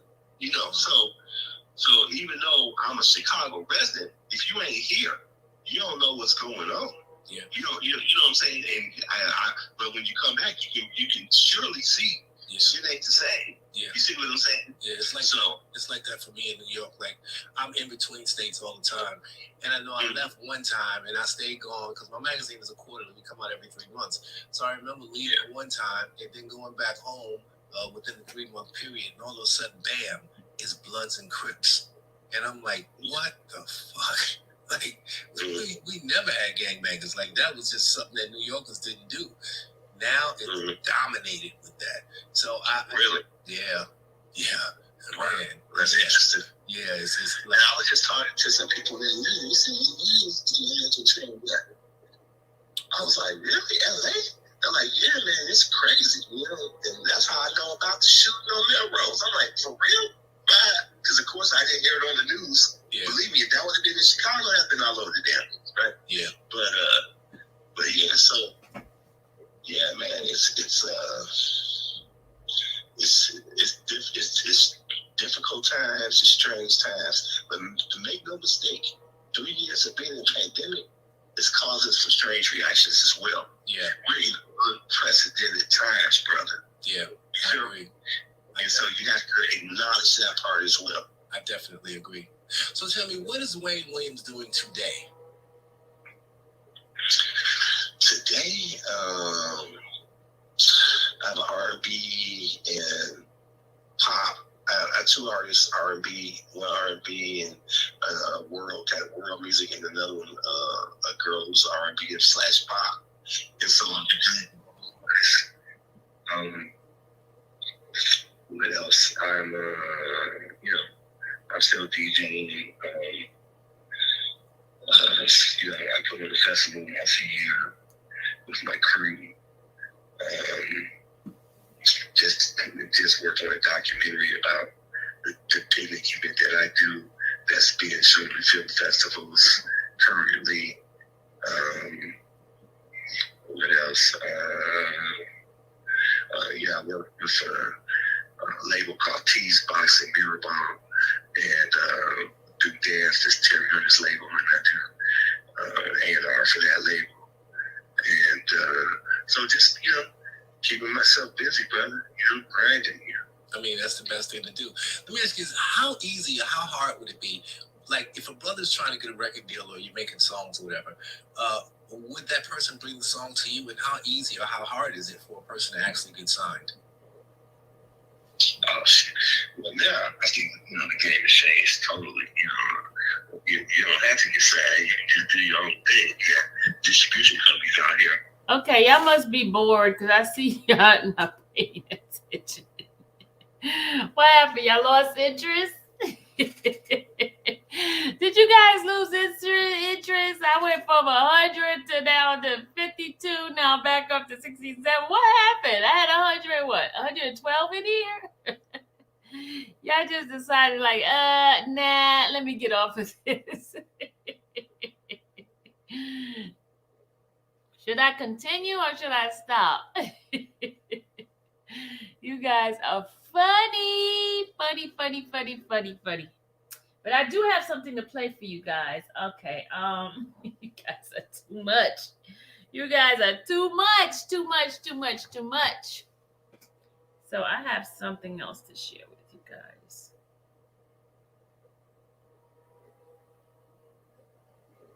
So what do y'all think about the interview? What's your opinion? Let me put the link in. What's your opinion? Let me just put this link in here. How do you feel about that?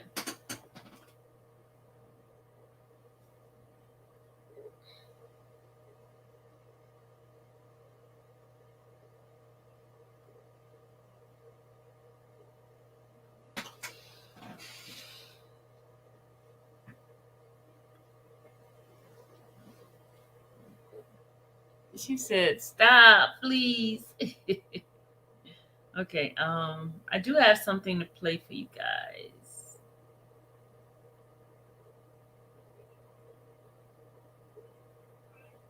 Hold on a second. You guys got a chance to see Dennis today? Dennis was live today. He spoke on Robert. I'm gonna play for something for you guys.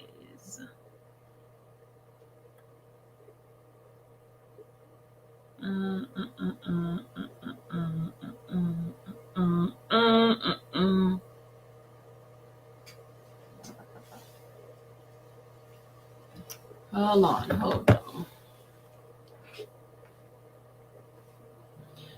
I don't know if you guys heard of this guy who actually is a person who stated that he found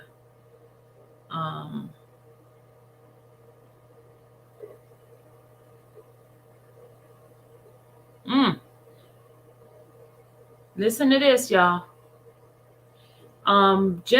Justin Bieberman working privately to settle a $10 million lawsuit against a woman who accused him of sexual assault, using ex-girlfriend Selena Gomez as alibi.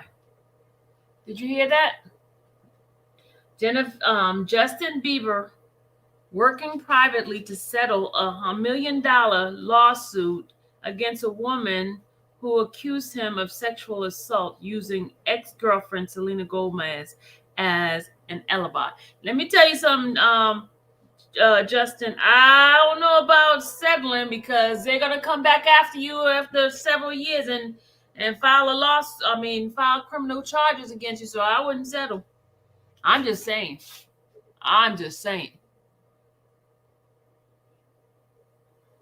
It says Justin Bieberman against a woman who claimed sexual assault in 2014 will be kept out of the public eye after the singer dragged his ex-girlfriend Selena Gomez into it. According to court document obtained by Radar, the 27-year-old Canadian pop star and Jane Doe, who goes by Danielle, have decided to work out the lawsuit in private mediation. Both parties had status hearing on November 3rd with the judge Terry Green and agreed.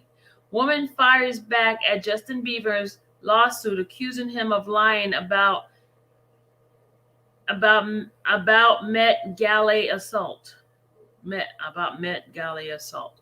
Bieberman sued Danielle. Oh, he sued her too. Bieberman sued Danielle in 2020 after she claimed on social media that he had sexually assaulted her at Four Seasons Hotel in August, Texas. According to Danielle, the alleged incident occurred on March 9, 2019. Bieber called BS on her accusation and said he had receipt to prove that he was nowhere near the hotel that night. Using his ex as alibi, the star's lawyer claimed that he was actually with Selena when the alleged sexual assault went down. Bieberman's relationship timeline with Selena Gomez to Alec Baldwin and everyone in between. Bieberman admitted to being in Austin during that time, but he said he was on SXSW and spend the night with Selena in a rental near the event. But she's not the only female who accused the singer of sexual assault. A woman named Kadasha alleged He assaulted her at the Langham Hotel in New York on May 5th, 2015, after the Met Gala. Bieberman denied her claim, alleging that she's a superfan who often waited outside of his hotel just to get a glimpse of him. The Peaches singer said he was at the Langham Hotel, but insisted that he was at a private after party until 4 a.m. Bieberman sued Kardashian over her allegations too. His legal team called her sexual assault outrageous fabricated lie. As Radar exclusively reported, Bieberman accused them of attempting to ruin his reputation with their damning social media posts. He wanted a whooping. He wants a whooping 10 million for each woman for damages. Kardashian's attorney has fought back, alleging her accusation was protected by the First and 14th Amendment. So that's I don't blame him, y'all. He sued them. Justin don't play. Look, he said, y'all doing me, sue me, I'ma sue y'all. Okay. Go Justin Bieberman.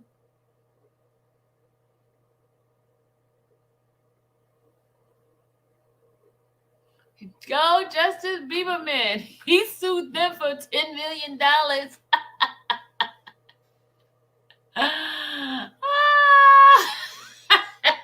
That's what they gotta start doing, y'all. The men gotta start suing back too. Crap.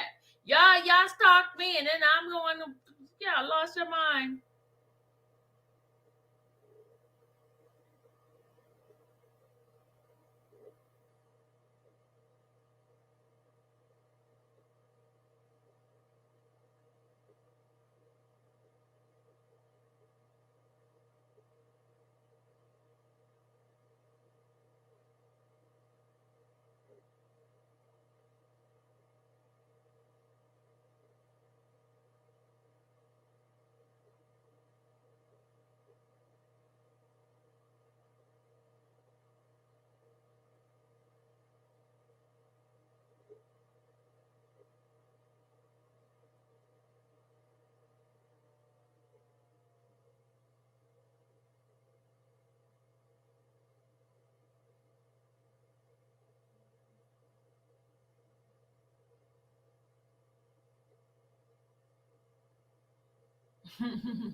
Y'all, I was starts today. That will deter some of them from trying to do these lawsuits and sexual assault.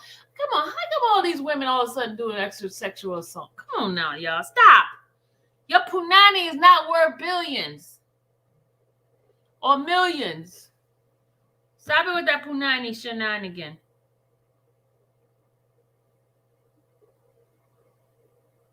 Tiger Woods sued his ex-mistress, Rachel Unchel, revealed deals of $8 million undisclosed agreement. Oh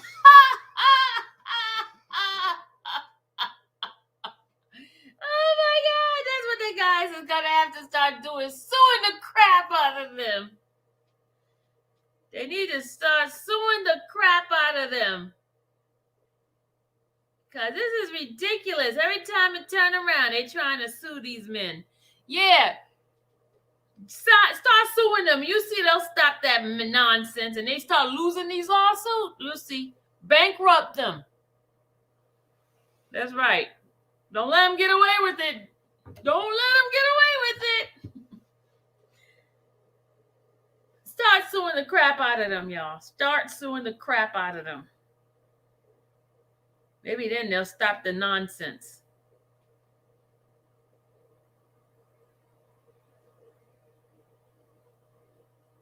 That's what y'all gotta start doing. Suing the crap out of them. Hey, anybody knows what's the status of that trial? Is it over? Is it almost over with yet? Where Ghislaine, whatever her name is. Maxwell. Is that case over yet? Is it over yet?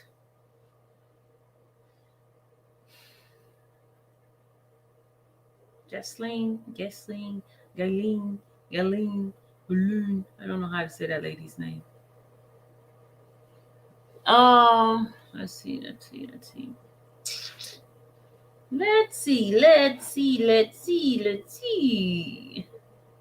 As I told you, so much stuff that I got for today.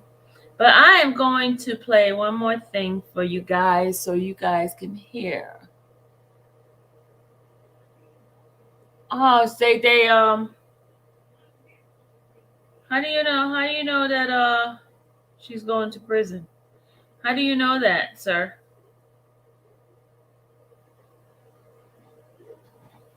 How do you know she's going to prison? She lost already?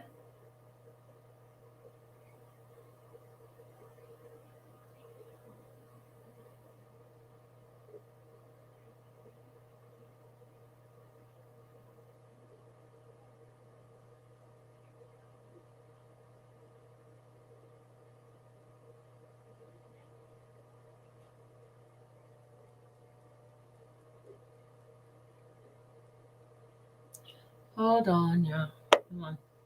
We got a little bit more to go, and then I'm going to end this live. We're almost at the mark.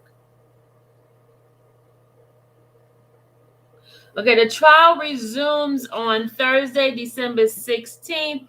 Will be day 13 of inaction by M.G. Merrick Garland on her in-trial condition. Disgraceful, inhuman, what? Okay, something's going on. Hold on a second, huh?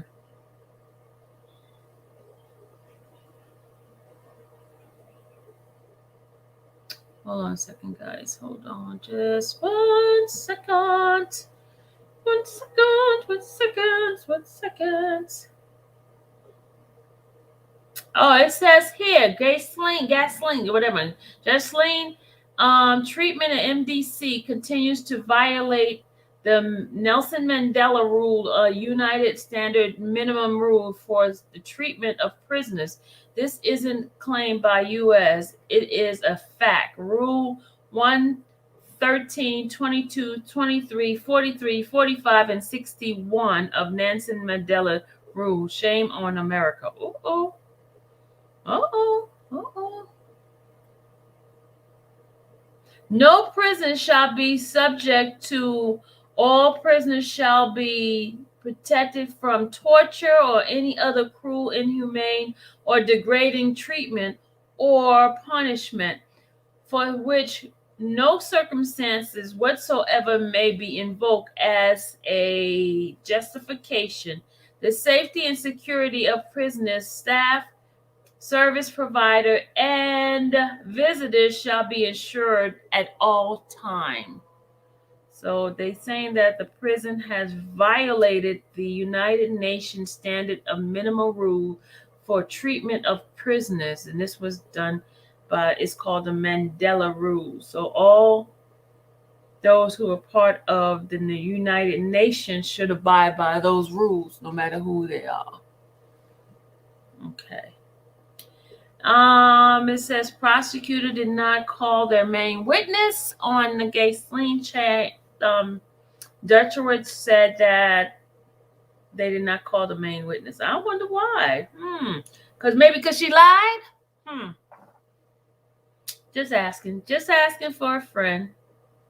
Because it seemed like this case here. She has some no nonsense lawyer on her team, y'all. She has some no nonsense lawyer.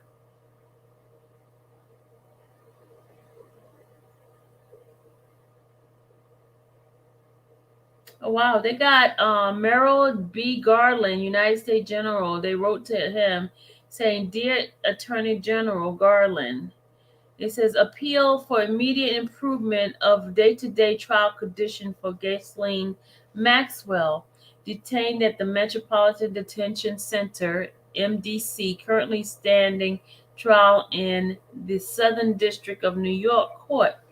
In light of inadequate timely access to counsel during her trial to date, the lack of adequate substantive or hygiene provision during the last 12 hours court dates, and obliging her to wear 4-point shackles prior to being seated in court every day, which is hobbling her. We, Gaislene's brothers and sisters, address this personal appeal to you. You know what? Look at them. They are not playing with the U.S. Do you see that? They are not playing.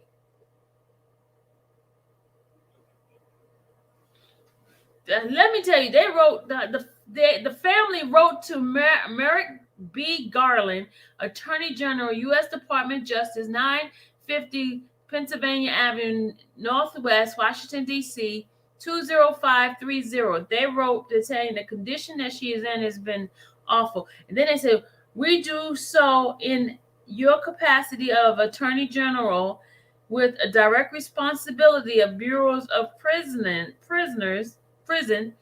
and the U.S. Marshal Service and the Federal Court of the Southern District of New York supervising the trial of our sister, and urgently request that you to order immediate change in her in-trial regimen in the interests of justice and common humanity. Oh, her family is very involved. Her dad was a billionaire, famous before he died. Yeah, they are not playing. They are writing letters left and right, y'all. She has a lot of support from her family. Okay, this is her brother addressing the crowd. Hold on.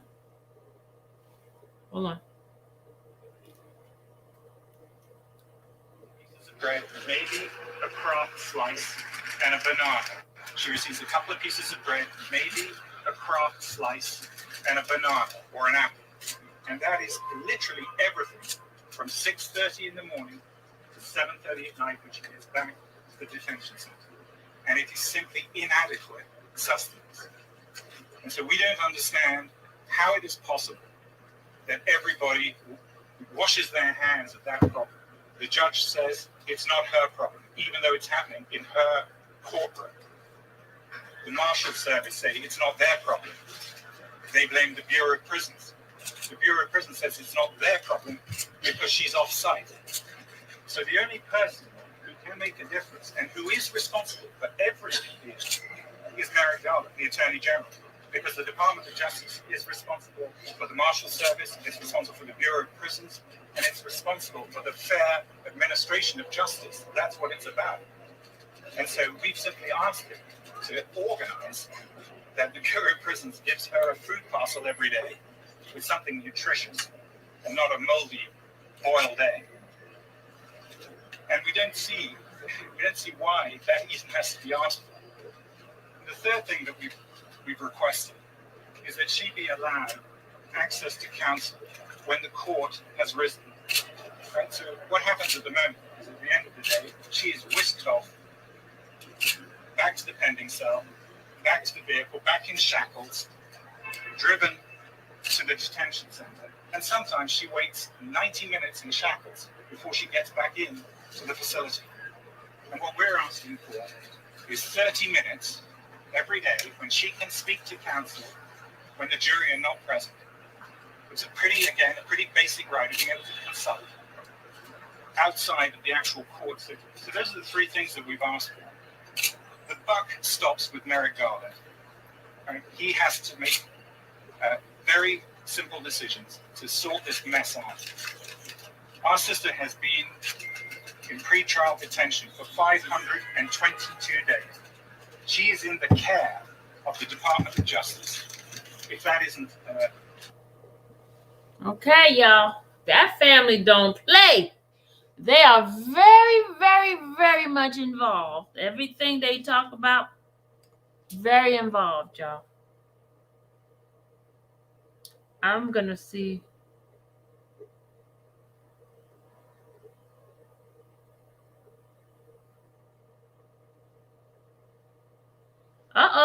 Listen to this.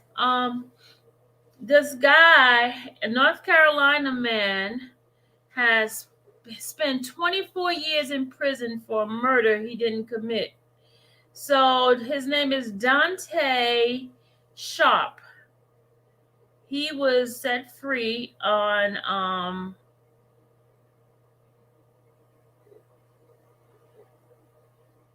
and Dante Sharp just finished discussing a potential avenue with his legal team for getting pardoned for a murder he did not commit when he received a call from one of his attorneys. Sharp, who is black, was convicted and sentenced to life in prison for murder of a white man in Greensville, North Carolina in 1994. Sharp, who maintained his innocence, was wrongfully imprisoned for 24 years until he was exonerated in 2019 when a judge found the key witness in the case had entirely made up her testimony. Oh my God. Lord have mercy. Yes, Don. Yo, Yo, what's up? it was good. Tell Dallas I said congratulations. I will do that. I will do that. Yeah, no, I just wanted to tell you that that's crazy. But what you were just saying about the imprisonment. But I was just coming up because there's this guy. I told you guys about him. Your phone is messed up. Your thing is muffled really bad. Can you hear me better now? You sound like you in like a. Is it too close to your mouth? Move it away from your mouth for a second. Nah. Okay, is it better now? Yeah, much better. You sound like a person. Oh, okay. Yeah, so I came on. I told you about this guy probably 6. Okay, now you disappeared. Dom, are you there? Hello, Dom. Dom, are you there? Okay, his phone's messed up, y'all.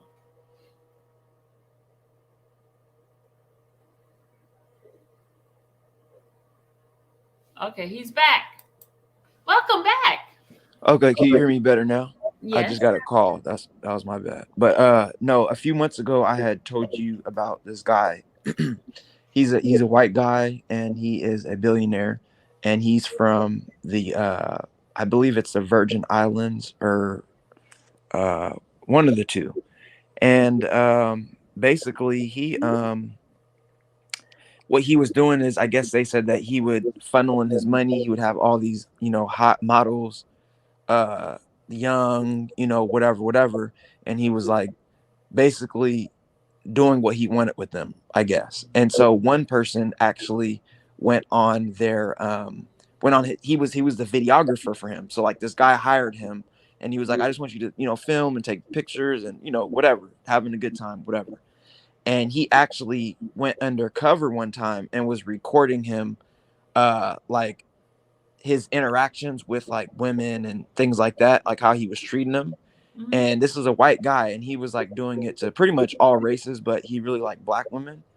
And the guy's name is Peter Nygard. So Peter, and then his last name is Nygard, Nygard. And so anyways, this guy's like in his 70s or something. He's super rich. He owns one of the clothing lines. I can't think of the name right now, but it's a clothing line that we all know. And he was actually, they did like a little documentary or whatever. And recently, because I think he has 3 kids, his sons came forward and said, because victims or alleged accusers rather were coming forward saying he did this, he did that. And I guess what he was doing was he was locked in with the government there, and so he would never get in trouble. You see, he was paying them off and whatever. And so the accusers came forward, and then his sons came forward and said that he he sexually abused them at 11, but the mom was talking them into not doing it or something along those lines. And that was just on NBC a couple days ago.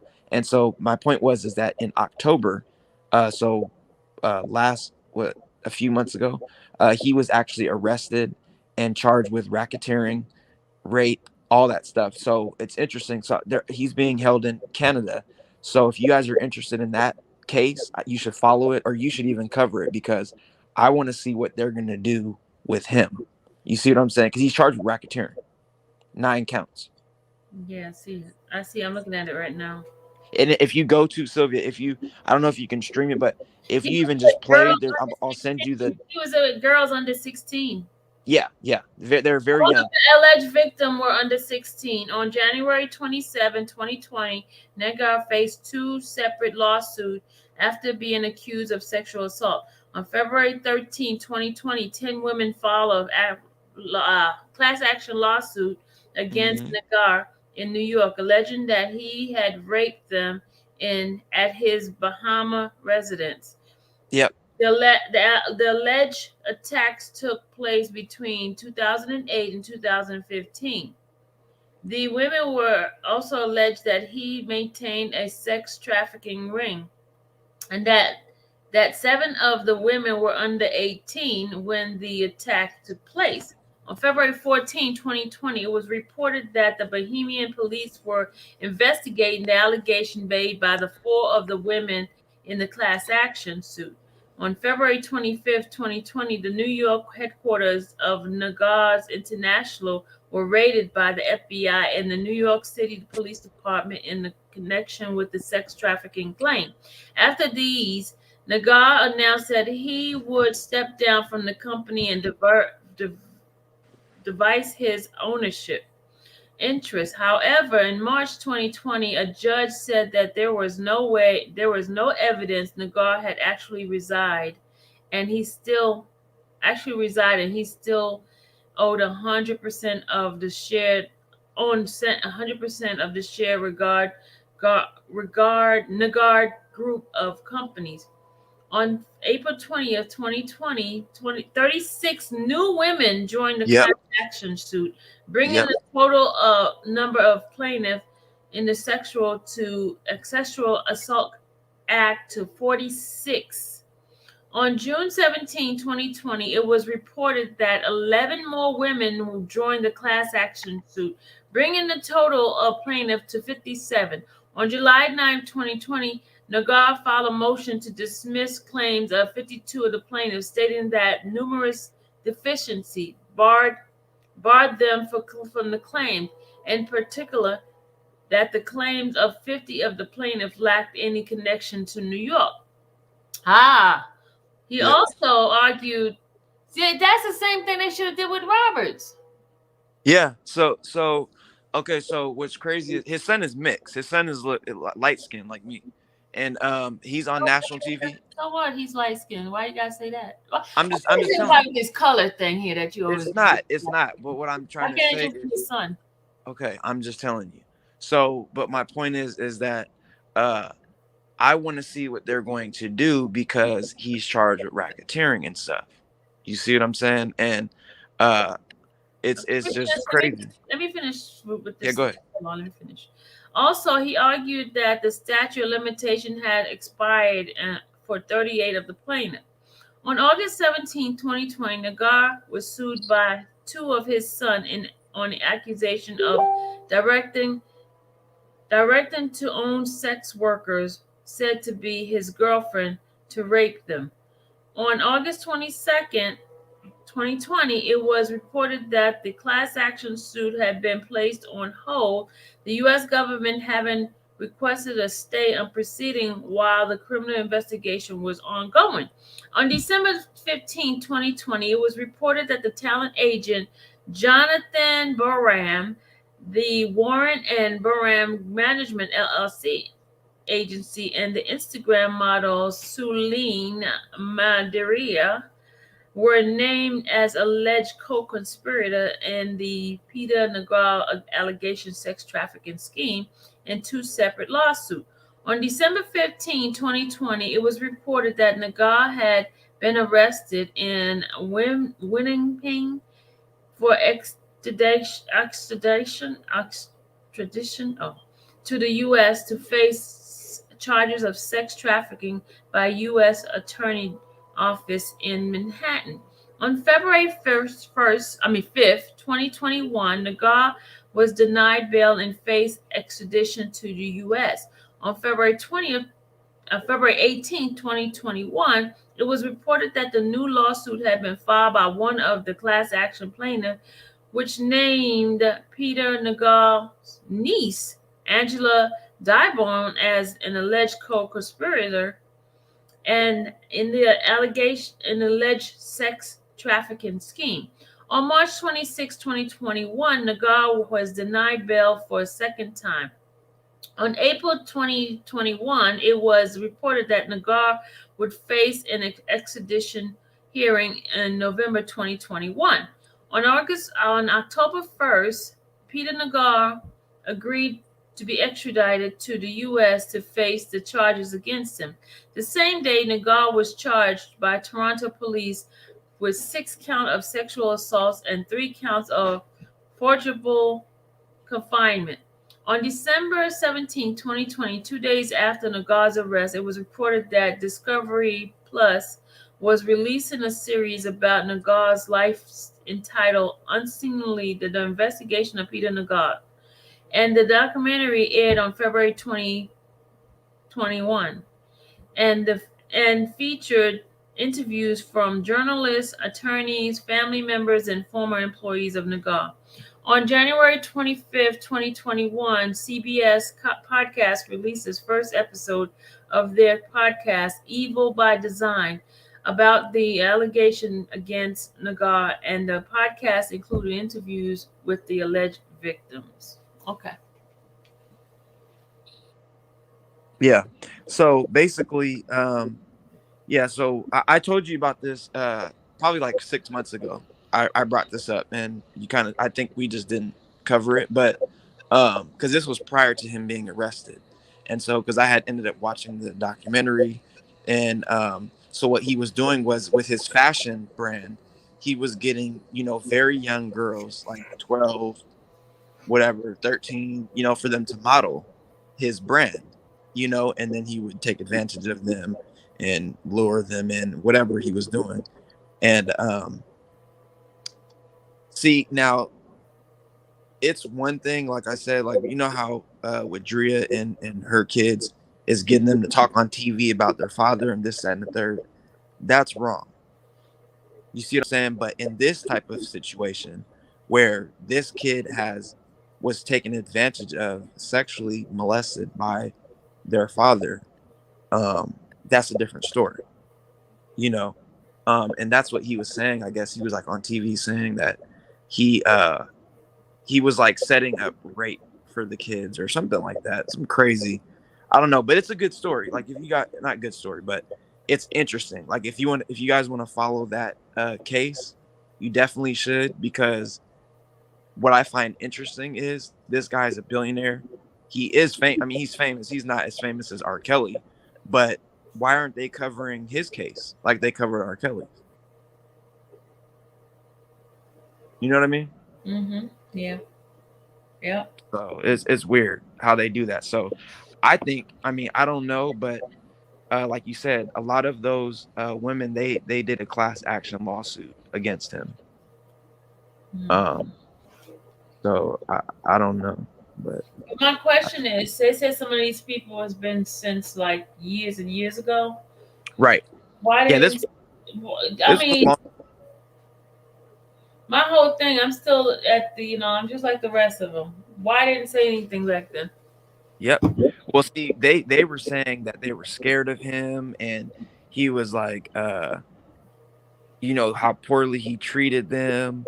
And what's crazy too is that the guy who like showed the video, like if you guys watch the documentary where there's actual footage of the way he like talks to people and stuff, it's from his own videographer.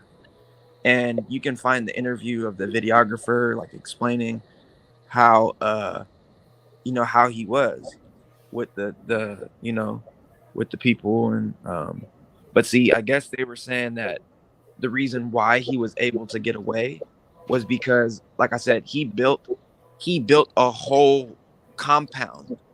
Like, when they say, dang, he has a compound, like a house, it's a whole he has like a whole island in the Bahamas. Like it's just his house.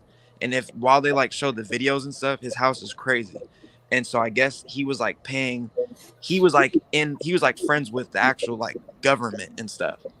So I guess they were like saying that's how he was able to not get away, or that's how he was able to get away.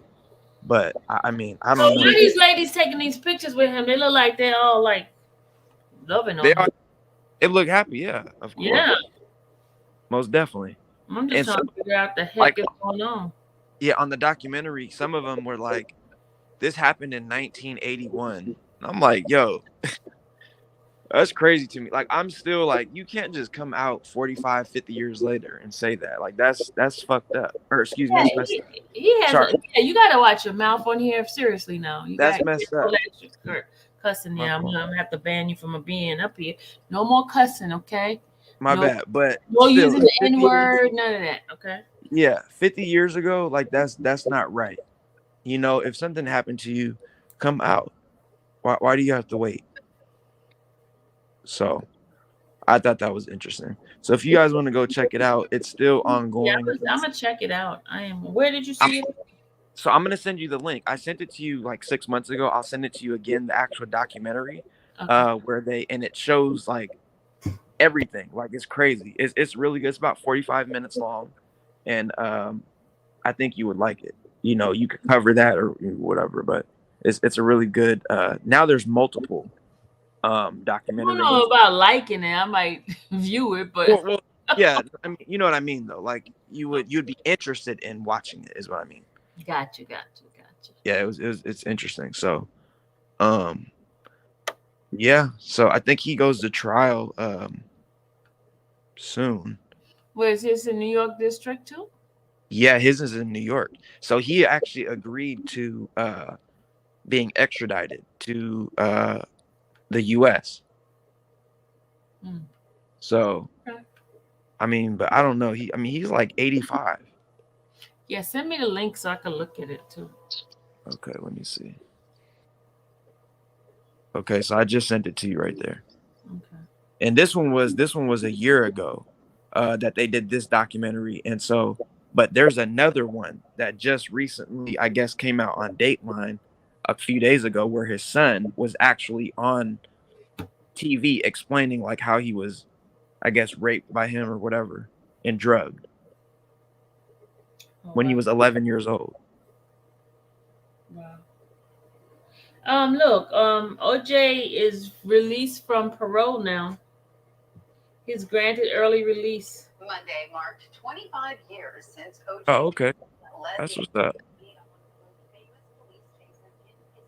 So, but he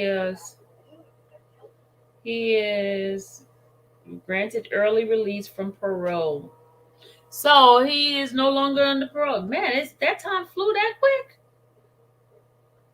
Okay, so Sylvia, can you so here I'll send you this one. So I sent you the actual. So okay, so there's an actual documentary that just came out a couple days ago, and it's 2 minutes long. If you can play the little. It's like a trailer. I'm not gonna play it on video. I'll play it. No, just the sound. Yeah, you don't have to play it's only 2 minutes. Just the sound. Hold on NBC. Yeah.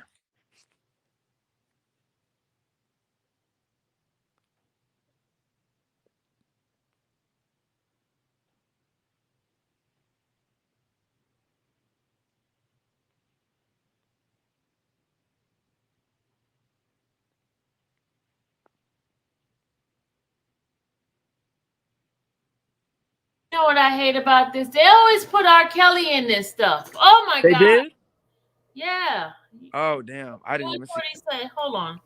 This is what they always put R. Kelly every time they talk about anything. R. Kelly got to be part of it. Damn. I didn't even see that. I just clicked I typed it on YouTube. Hold on. And saw the trailer. Hold on. The Epstein story was one of power and wealth. The R. Kelly story was one of the music world. The Weinstein story, which was in the movie world. Well, Peter Niger was in the fashion world. If these allegations are true, he might be the worst of the bunch. Peter Nygaard is known as the polyester king, having several brands and being worth hundreds of millions of dollars. The devil with blue eyes is what I call him.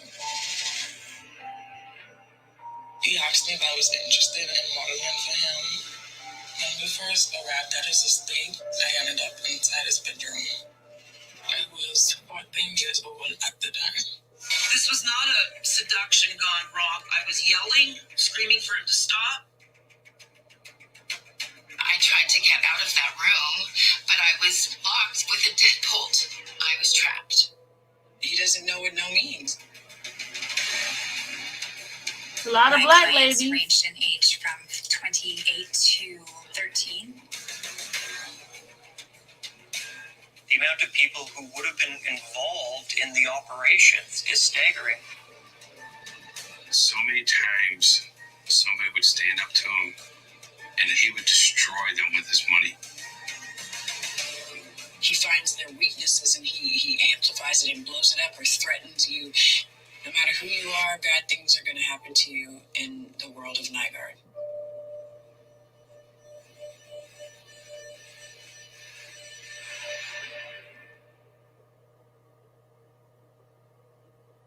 That it? Yeah. Okay, so this is what I'm reading. So like I said, I watched the little. This was a year ago where an outlet did an interview or a documentary, and then just a couple of days ago, I think it was NBC Dateline.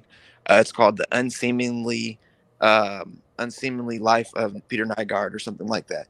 And now I'm just gonna compare what I see the difference is in the Kells case versus this one, right?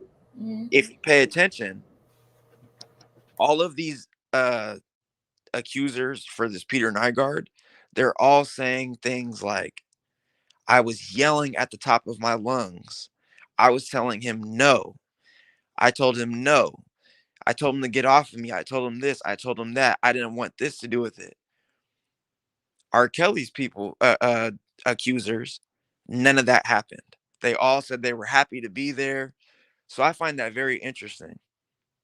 You see what I'm saying? Like that. So that sounds like to me, you're not really, that doesn't sound like a victim. I'm sorry. Someone like these women who are sitting up here saying that they're screaming for help. He had to drug them. They were slapping him off and this, that. I never heard that about R. Kelly ever. So I find that very interesting.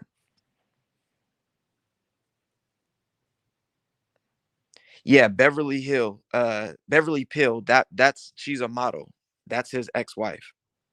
And then they had a son, who's the kid who was talking on Dateline about Peter.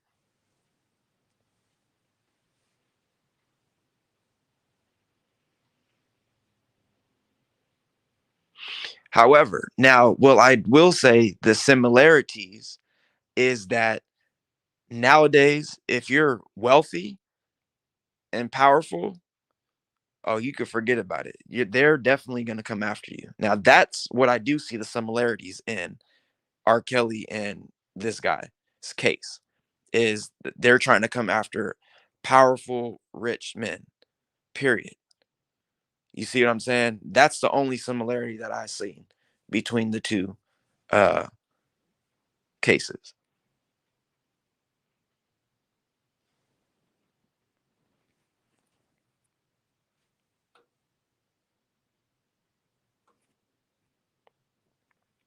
Joycelyn, yeah, you're right. It's on Dateline.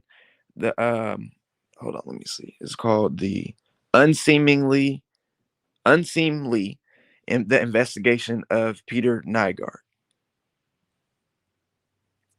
I believe that's what it's called.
Okay, I'm back. Dom, why you not saying anything? I didn't know where you went. I had to mute you. I was sitting right here talking. Got a call. Oh, okay. Yeah. So if you guys want to check that out, I think you guys would be interested. Yeah, but I'm reading it, and they're saying that, like, there one lady was saying how he allegedly raped her in the 70s. The 70s? 70s. The 70s? Yes. Like 1,000 years ago? 1972. Oh, She come said, on now. That's 50-something years ago. Come on now, people. Come on. Yeah. There's got to be a statute of limitation on this crap. yeah, but see, they're charging him federal. Yeah, they got to put a stop to It's crazy. crap. So man. did you? Okay, tell me this, Dom. Why is it that a person that kills somebody could be found guilty and they be getting only 8 years? Come on now. Yeah. You know this. Yeah, you're right. No. You're right. And Take see, your life is. did you hear what I said about when I said the similarities about the two cases? Did you hear that part? Yeah, I heard it. Mm-hmm. Yeah, that's just what I think. They're trying to come after anybody who is powerful and rich. But however, You know what? I just feel bad for you guys because let me tell you, sometime y'all, these women, and I'm not trying to victim shame or nothing, because there are some people who really, really get abused by people. Most definitely. But this my whole problem with this whole thing is some of these people agreed to the crazy sexual habits of these people. You know that, y'all. For real. Right. Yeah. I mean, I'm not taking up for abusers. I don't think I am. That's not what I'm saying. I'm saying that cases where it's like 40, 50, 60 years ago, that's the problem I have, y'all. 1970s? Yeah, it doesn't. Yeah, that's what I'm saying. Like 1972, even maybe if it's, a year, maybe. I mean, hey, that's even way too long. I mean, to me, 1970s? Yeah, you can't wait that long. I'm That's sorry. 50-something years ago. Who the heck gonna remember who you slept with in 70 years? I mean, 50 years ago. Man, That man ain't gonna remember. The girl didn't remember either. I be forgetting. Look, and I'm not on the R. Kelly's level, but I be forgetting some of the girls that I've slept with, and I'd be like, damn, I forgot I even slept with her 10 years ago. Exactly. And I'm not, you know what I mean? I ain't. Wait a minute, you slept with that many women? You don't remember who you slept with? Ooh. Yeah, but not like 1,000. It's not that many, but it's a lot. Yeah. I'm a dude. I mean, come on now. You probably won't even remember who you slept with back in 95 or something. I do remember. I had one boyfriend. Okay, well, that's different then. You've only been with a few people. That's different. But if you ask anybody, women or men, if they've been with, a good amount of people, they're probably not going to remember who they've been with 10 years ago. In fact, 1995, I was celibate because I was celebrating my 3rd year of celibacy. Got you. Okay. So I know that because that's a very memorable thing because I moved out here in 1993 and I was celibate from 93 all the way to 96. Sure did. Yeah. Celibacy.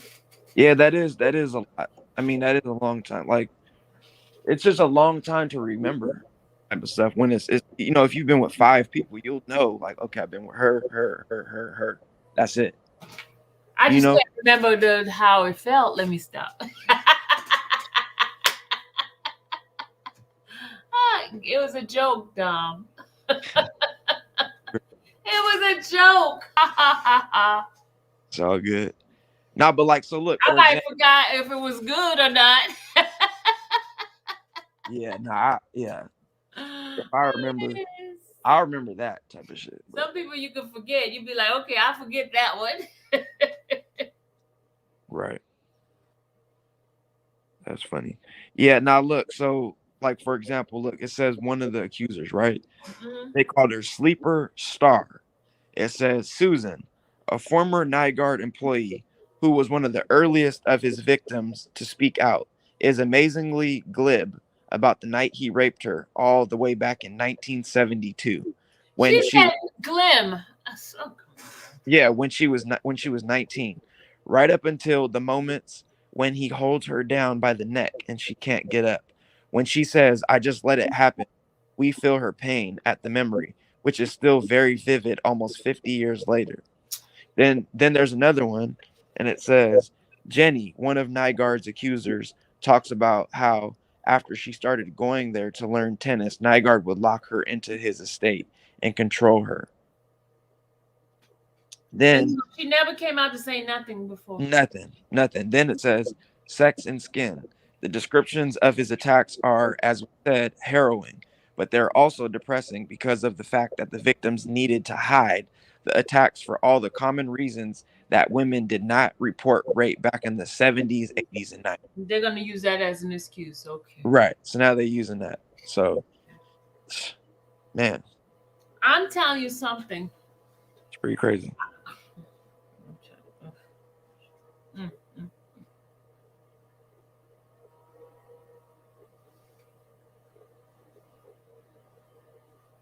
Yeah, nowadays I'm not reckless with it now. Ever since this little Just be careful, Dom. Don't. Yeah, this type of stuff now with the Me Too and stuff, now I don't just be reckless because you never know. You guys might be drinking a little bit or whatever, and then she starts hating me after it doesn't work out, and then What about if a woman do it to y'all? What happens then? I mean, I wouldn't. To me, honestly, I personally don't think a dude can get raped. That's Yes, just me. he can. Yes, he can. I don't think so. Yes, he can. Look, think about this, Sylvia. If a guy the moment of a guy said no, that means no. Yeah, but I don't know. Yes, he can get raped. Let me tell you, she could tie him down. That doesn't mean his penis. Right. Okay, so but look, listen to this. So now, because let's say you went out or whatever with a dude, whatever, and you drugged him, right? Can you even can I even get aroused if I'm? I don't know if you drug. No, you can have. Sometimes you don't have control. You could just feel the thing going up. I don't know. I'm not a dude. But that's what I'm saying, though. I don't think I could get drugged up and then see if your thing go up and let us know. I'm good. I'm not trying to die, so I'm good. But hey, I'm all for it. Hey, she could rape me. No, I'm playing. That's a good question. Can men get raped? I would say no. Men get raped. That's a very, very good topic. Can a man get raped? What do y'all think, guys? Ladies and gents in the can a man get raped? Can a man get raped? You're not answering the question. Can a man get raped? Answer the freaking question, people. What are you scared of? Answer the question.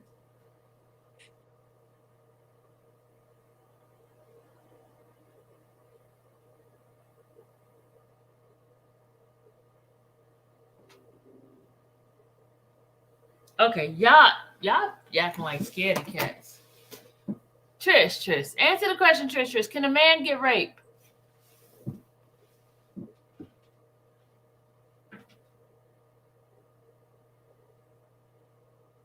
Rape is basically you. Thank you. Ivan said no. Ivan said yes. Trisha said yes. Yes. Rape is when you being forced to have something you don't want to have. Say you meet a girl, she's ugly, and she forces you to have sex with her. How's she gonna force me though? She can force you. Stop. If I'm not even attracted to you, why would I even just? But you say no. You said no. You don't want to have sex with her. Right, but listen. And then all of a sudden you fall asleep, and she listen. Sex is, she give you oral sex. It's a form of rape. I got you. It's still a form of rape, and she giving you oral sex. I got you. But you would have to even get me in the room with you. If I'm not attracted to you physically, I'm not gonna be in a room just me and Suppose you she ever. drug you and ties you up, hit you in the head. I don't see it because I will never be Okay, in you a don't room with you ever. You see what I'm saying? Like I would never be in a room. say you decide to meet somebody offline, right? And God forbid, I'm not saying that's gonna happen, but God forbid. And they're catfish. I'm gonna leave on the No, spot. no, no, no, no, no, no. Say they have two guys there where you go pick them up. Okay, then yes, that would be. Thank you, only Randa. rape. Thank you. She said there are a lot of men who've been raped, and not a lot of them come forward. Absolutely. Okay, Thank so you. now listen. Now in that circumstance, what you just said, there's two men waiting right there. Yes, that is rape. You sitting at their gunpoint, she gonna suck your dick or whatever. That's rape. I'm What talking about about the just me and men? you. Hold on. What about the man that gets raped by another man? Well, yeah, then yeah, but I'm talking about by a woman. Well, No, say I she wouldn't. take a dildo and stick it up your behind. That's still rape. But what I'm saying is, I wouldn't even be in that position with a chick I'm not. I'm just saying. You say, man, how can a man get raped? A man can get raped. You right. I guess you're right. Yeah, you're right. Randa, yeah, you're right. I see what you're saying. Men get drugged, drink too much. I know plenty of men who are raped, and not just by women, especially in the military. Yeah, you're right. When alcohol and drugs play a part. Thank you, y'all. Thank you for coming to my rescue because I was trying to explain to this man that men get raped. Whatever. But I'm talking about Randa. But look, Randa, think about this in my situation though, right? Do y'all know what I'm trying to say? If it's just me and a chick, like Randa, for example, if you're not, so you couldn't, okay. You Yeah, couldn't she be can rape you. She can rape look, you. yeah, but look, what I'm saying is like Randa, like for example, if it's an ugly dude or whatever, you couldn't get raped by him because you would never be in the same room with him, the same circumference with him. You see what I'm saying? For Dude, example, you're trying to Bozo talk about a perfect would never. example, but that's not the perfect. That's not. Most people don't go get raped by a perfect environment. Okay, so like this. Let me just say it like this, right, Randa? So let me just use Bozo down the gate for example. Sorry, would he ever rape Randa? No, because they would never be in the same circumference But ever God forbid to do that. She's someplace and then he catch her from behind and knock her out and Man, rape her. Randa will murder that dude on sight. I'm just saying.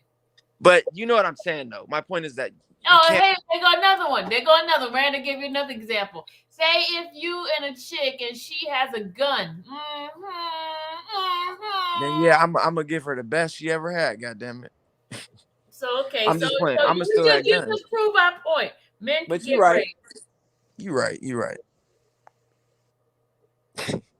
Randy, you know I'm playing, bro. But yeah, no, I guess it can happen. I just think it doesn't happen as often, or like you said, it's just not reported as often. You know, like I don't think a man will report that ever, because I mean, they're embarrassed, I guess. Especially if it's by another guy. Of course you would be. I don't want to talk about that. You know. I'm gonna just pull it up. Understudy female sexual predators. Honestly, I would think that women are probably even more predators than It men. says 38% of victims are men. That's a lot of rape. Yeah, I would say yeah. That's what I would say. And see, the thing is too, a lot of women, I think, are predator. Well, there are a lot of women predators. I'm not saying a lot of women are, because that's wrong. There's a lot of women who molest little boys. That's what I was just about to get to. So the thing is, the difference between men and women is, I think when men do it, it's more just cut and dry. Like you went to the bar, the girl said no, and you took advantage, or you took her home, and then when she got there, she's like, "Nah, I'm good," and then you're like, "Nah, I'm gonna get this pussy," and you take advantage of her. Versus a woman, they're gonna do it to, like you said, kids. It'd be teachers and molesting little boys, or they're a babysitter, or things of that, auntie or whatever. That's more so they're more slick with it and sly with it. It's not just out in the open like a man, in my opinion. Well, do you know? Damn, Randa, that's crazy. They said 68.6% Damn. reported female predators. Oh my God. Yeah, I believe that. 79 points said likely to experience in a lifetime. 79.2 of victimized men reported female predators. Wow. Yeah. Wow. Look what Randa said. She said, I know a group of guys went to the club, got drunk, and they raped their friend after the club in the parking lot. He woke up bleeding from his butt and went to the hospital and would not file charges and would not say what happened. Later killed himself. That is sad. Wow, Randa. Wow. And you know him? God. You know him, Randa? Dang. See, I mean, yeah. See, like in that situation, that's most definitely rape, and that's fucked up. Or sorry, that's messed up. You know what? I'm gonna have to kick you off this live because My bad. it's the second time you have cursed. That is my terminology. My bad, but that is crazy. See, now that is actually rape. Okay. That's sad, Randa. Oh my God. And you're right. I think people just don't. Why you make us go this far into this conversation, Dom? Let's bypass that. Oh, I don't like that. Oh, that's I mean, it's just where it went to, but yeah, it's very sad. That is so horrible. Oh my God. Yeah, it's the shame and embarrassment part, you know, as a man. So there probably is a lot of men that get raped and they just don't say nothing. Right. And I think more so it's like boys versus men. You know what I mean? I mean, men, it happens definitely with men, but I think it's probably a higher number with like under 18. A lot of little boys have been raped. Right. A lot of especially like don't know about it. Like those priests and stuff. They be doing that to little boys. I don't know which culture. I forget which it is. I think it's like whatever country, but yeah, I think they do that. And so I think it's more so with little boys, and they're just ashamed or whatever, so they just don't. Damn, Randa, that's sad. Yeah. Okay, we're about to take Dom off.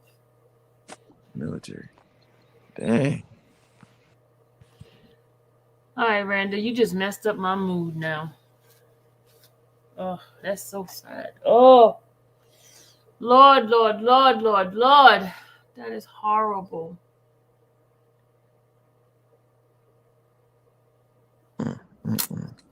Okay. Randa, you should do you would get so many people to watch, like if you just did like videos like on military stuff. Not this. I'm just saying like anything that had to do with military, because you're hella good at that. Yeah, but she don't want to talk about a lot of that stuff. Oh, yeah. Randa, I gotta go. She just hurt my feeling on that one. Oh my God. Ooh. Oh, Jesus. So what you guys got planned for Christmas? What you guys about to do? I don't have any plans. I don't have any plans at all. I'm going to the graduation tomorrow. That's all I'm going. Thank you, Randa. Dallas said thank you. Thank you. Great. Is it raining where you're at? No. Is it raining there? It's supposed to be raining a lot in California. Yeah, it is. It's raining a lot out here. And also too, they actually, so a few days ago I got the notification. Now starting tomorrow, a mask is mandated everywhere you go in California. You have to wear a mask. So they change it back up, huh? Yeah. I don't know. Happen? Yeah, I guess the numbers, there's some new strand of yeah. COVID. I don't know how to pronounce it, but it's I guess because they said it was people they was stopping people from going to Africa and all this kind of stuff and some other countries because they banned like 8 countries. Oh, okay. Yeah. Wow. Yeah, I just know that it's I think it starts with the O or something like that, but yeah, there's a new strand and I guess it's going crazy. So yeah, Antoine, Okay, we're gonna stop this conversation, pretty brown eyes. We're not doing this anymore. I don't want to talk Who's about it. that? Who's Antoine Fisher? That was a guy that talked about him being raped when he was in foster care. I don't want to Oh talk. wow. I don't want to talk about it no more, y'all. Dom, why did you bring it up? I didn't bring that up. Yes, you did, and then I asked the I question brought up. because I you trying brought to up. say men don't get raped. You started it. Yeah, but I brought up Peter Nygaard Yeah, because you he is started being it. charged with racketeering. That's who I brought up. Deborah says an old movie is called Men Don't Tell.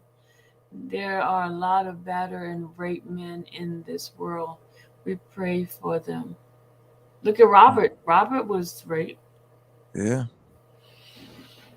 Ah, sad. It's okay. very sad. Okay. That's it. No more people. We're moving on to the next topic.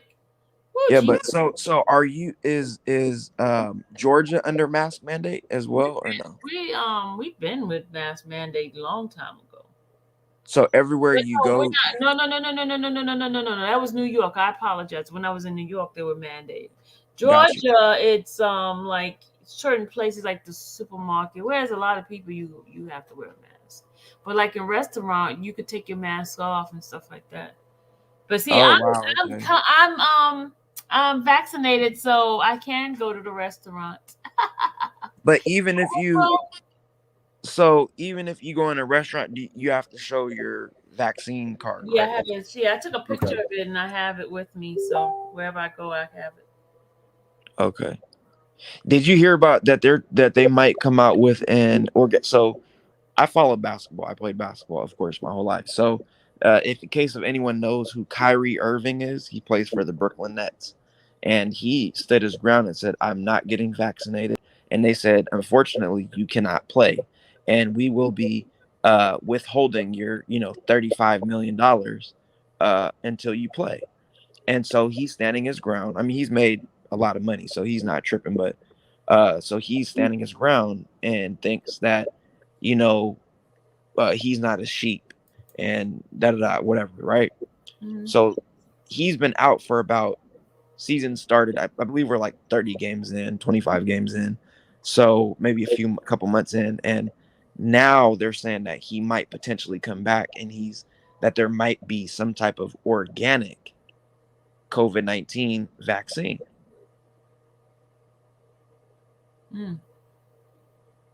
Organic. Okay, I'm gonna read some. Don, you heard about my new thing, right? With, What? What? With what's the name? I don't know what's the name is. Like if you order from Amazon, you can use my what's the name code, and I get 10% of what you purchase. 10% my funds. No, I don't. I've never heard of that. Yeah, well, I'm telling you. So from now on, when you're gonna go to Amazon and shop, I'm gonna give y'all my code so I can get paid when y'all buy stuff. Oh, okay, cool. Yeah, send me that. Everybody shop Amazon. Lisa, most definitely. I got you. Just send me the stuff. I don't really use it unless I'm just but I would definitely I use it sometimes. So I'll definitely type in the code. And now, do you get 10% of my purchase, or what do they give you? I don't know how that goes, but we'll figure it all out. We'll read it all, and we're gonna talk about it one day. Yeah, most definitely. Queen Diva, I agree. It should be up to you. I'm not vaccinated. I'm not, and I don't think.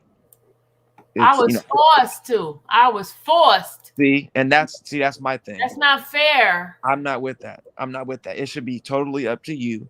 If you make that choice, it's up to you. It's your health. It's on you. Me personally, there's not enough long-term research studies on this vaccine, so I don't feel comfortable getting it. Yeah, if I drop it, just make sure my child gets the money. It ain't funny, but it's for real, y'all. Because the job made me do it, and then guess what? They're gonna give me less accounts. after I did it. Now, that's a shame. Right. Yeah. Yeah, I agree.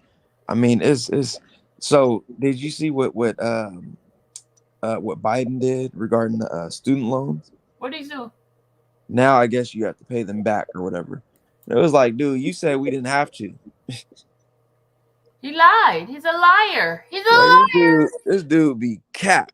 He's a liar. Y'all be foolish and go vote for people tell you lies. They lie to you, get what they want. And when they come in, they don't do it. Liars, liars, your pants on fire. Okay, so did you see what happened with did you see what happened with the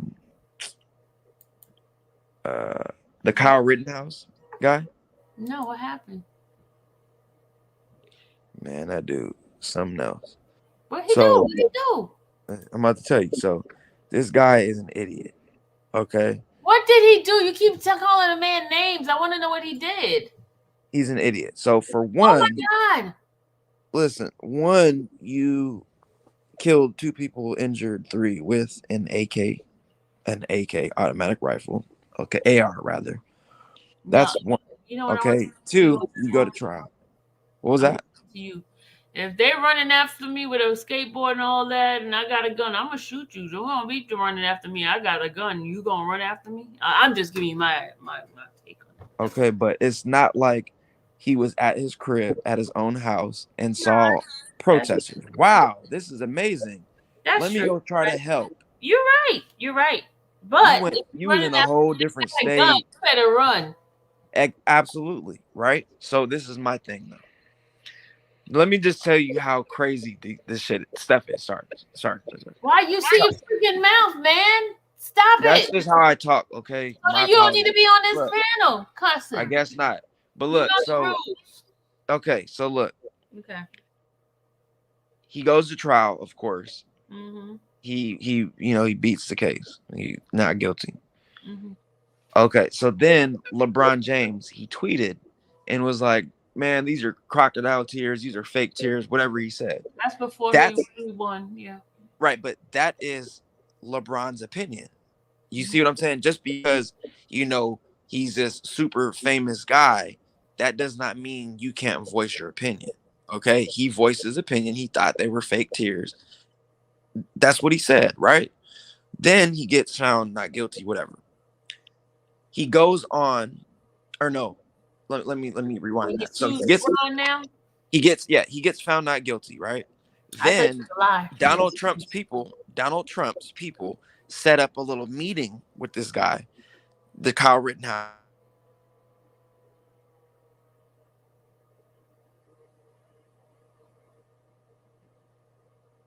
All right, what happened to his speech? What happened, y'all? What happened to Dom? Well, you got a messed up thing here.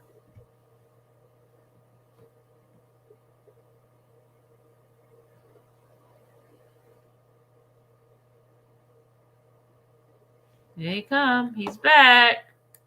Yeah, my bad. I got a call. But so he found not guilty, right? I'm just going chronological order. Found not guilty. Then Donald Trump and his people set up a little meeting for him to meet him or whatever, because I guess this guy is Trump supporter.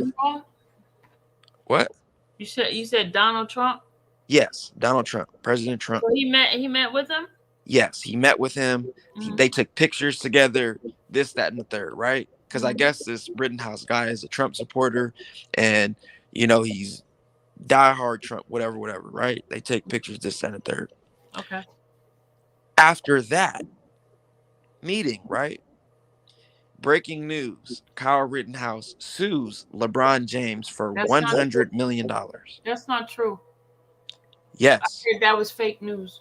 No, he's suing LeBron for $100 million. I heard that was fake news. Show me. No, it's not. It's not her. I did research, Sylvia. So then, right? So I find that very interesting, because for one, why didn't you sue before you met with Trump? So that tells me, and Trump is a billionaire, so that tells me he's the one who put this together, because Donald Trump hates LeBron and LeBron hates Trump, and they both make that very publicly No, they've been hating each other for years now. Okay, so I find that very interesting, right? Then this kid, Kyle Rittenhouse, goes on someone's podcast. Okay, a week ago, he goes on these people's podcast, and they ask him, about Trump. Well, for one, why are they giving you a voice? You just murdered people, and you think this stuff is cool. People are making a celebrity out of this guy for murdering people. Okay. Um, Two, he goes on the podcast. He asks him about LeBron. He says, It says here, as of the 6th, he did not sue him. It's a fake news. I saw it from a legitimate outlet. I can't remember where, but I can go find it. It says that's not true. I'm reading it right here. False. Okay. USA So look, Today say it's false. okay, so look, then he goes on the podcast, Sylvia, and they ask him about LeBron, and he says, I used to like LeBron, but now since he said that, F LeBron, I don't like him, and blah, blah, blah, whatever.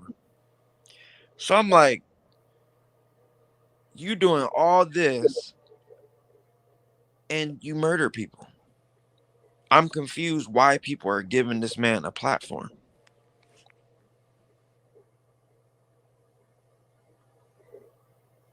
You see what I'm saying? I'm gonna find it because I saw it from. I'm looking at it right I here. believe it was on the Shade Room, and they False. report. Facts or false? False. USA Today said false. That's on the 6th of June. December. Says false. Fact check. He is not suing LeBron James. Okay. Either way, my point is that they're giving this guy a platform, and it's very sad. Yeah, it is. Well, it's glorified crime. So if you're a certain body, if you're a certain person, they glorify your crime.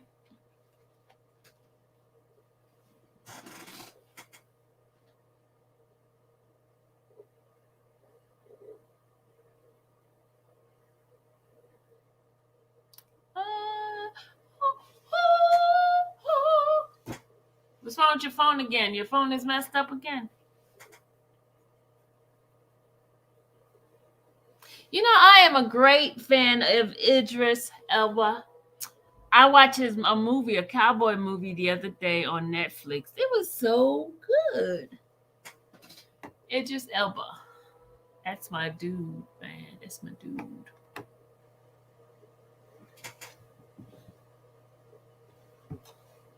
What's wrong with your thing? All right, y'all. I'm about to get off. It's 3 hours. We passed it.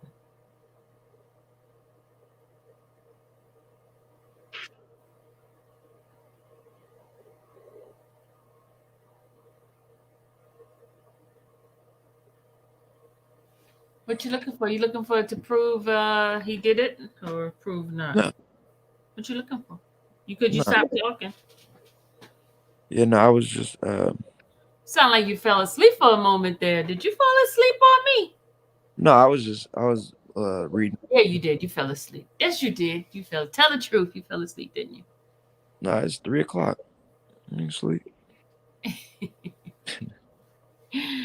It's dark somewhere, like over here. Oh, I'm about to get off because it's almost choke time. Choke time. Choke time. Man, all right, you people. A lot going on.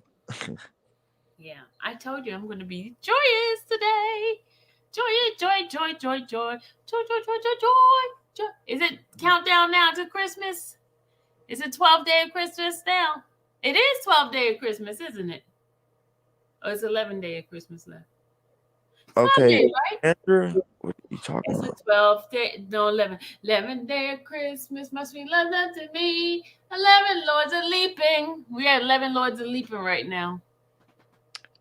I don't believe anything the music says, actually. Huh? And I've actually said that, it was self-defense.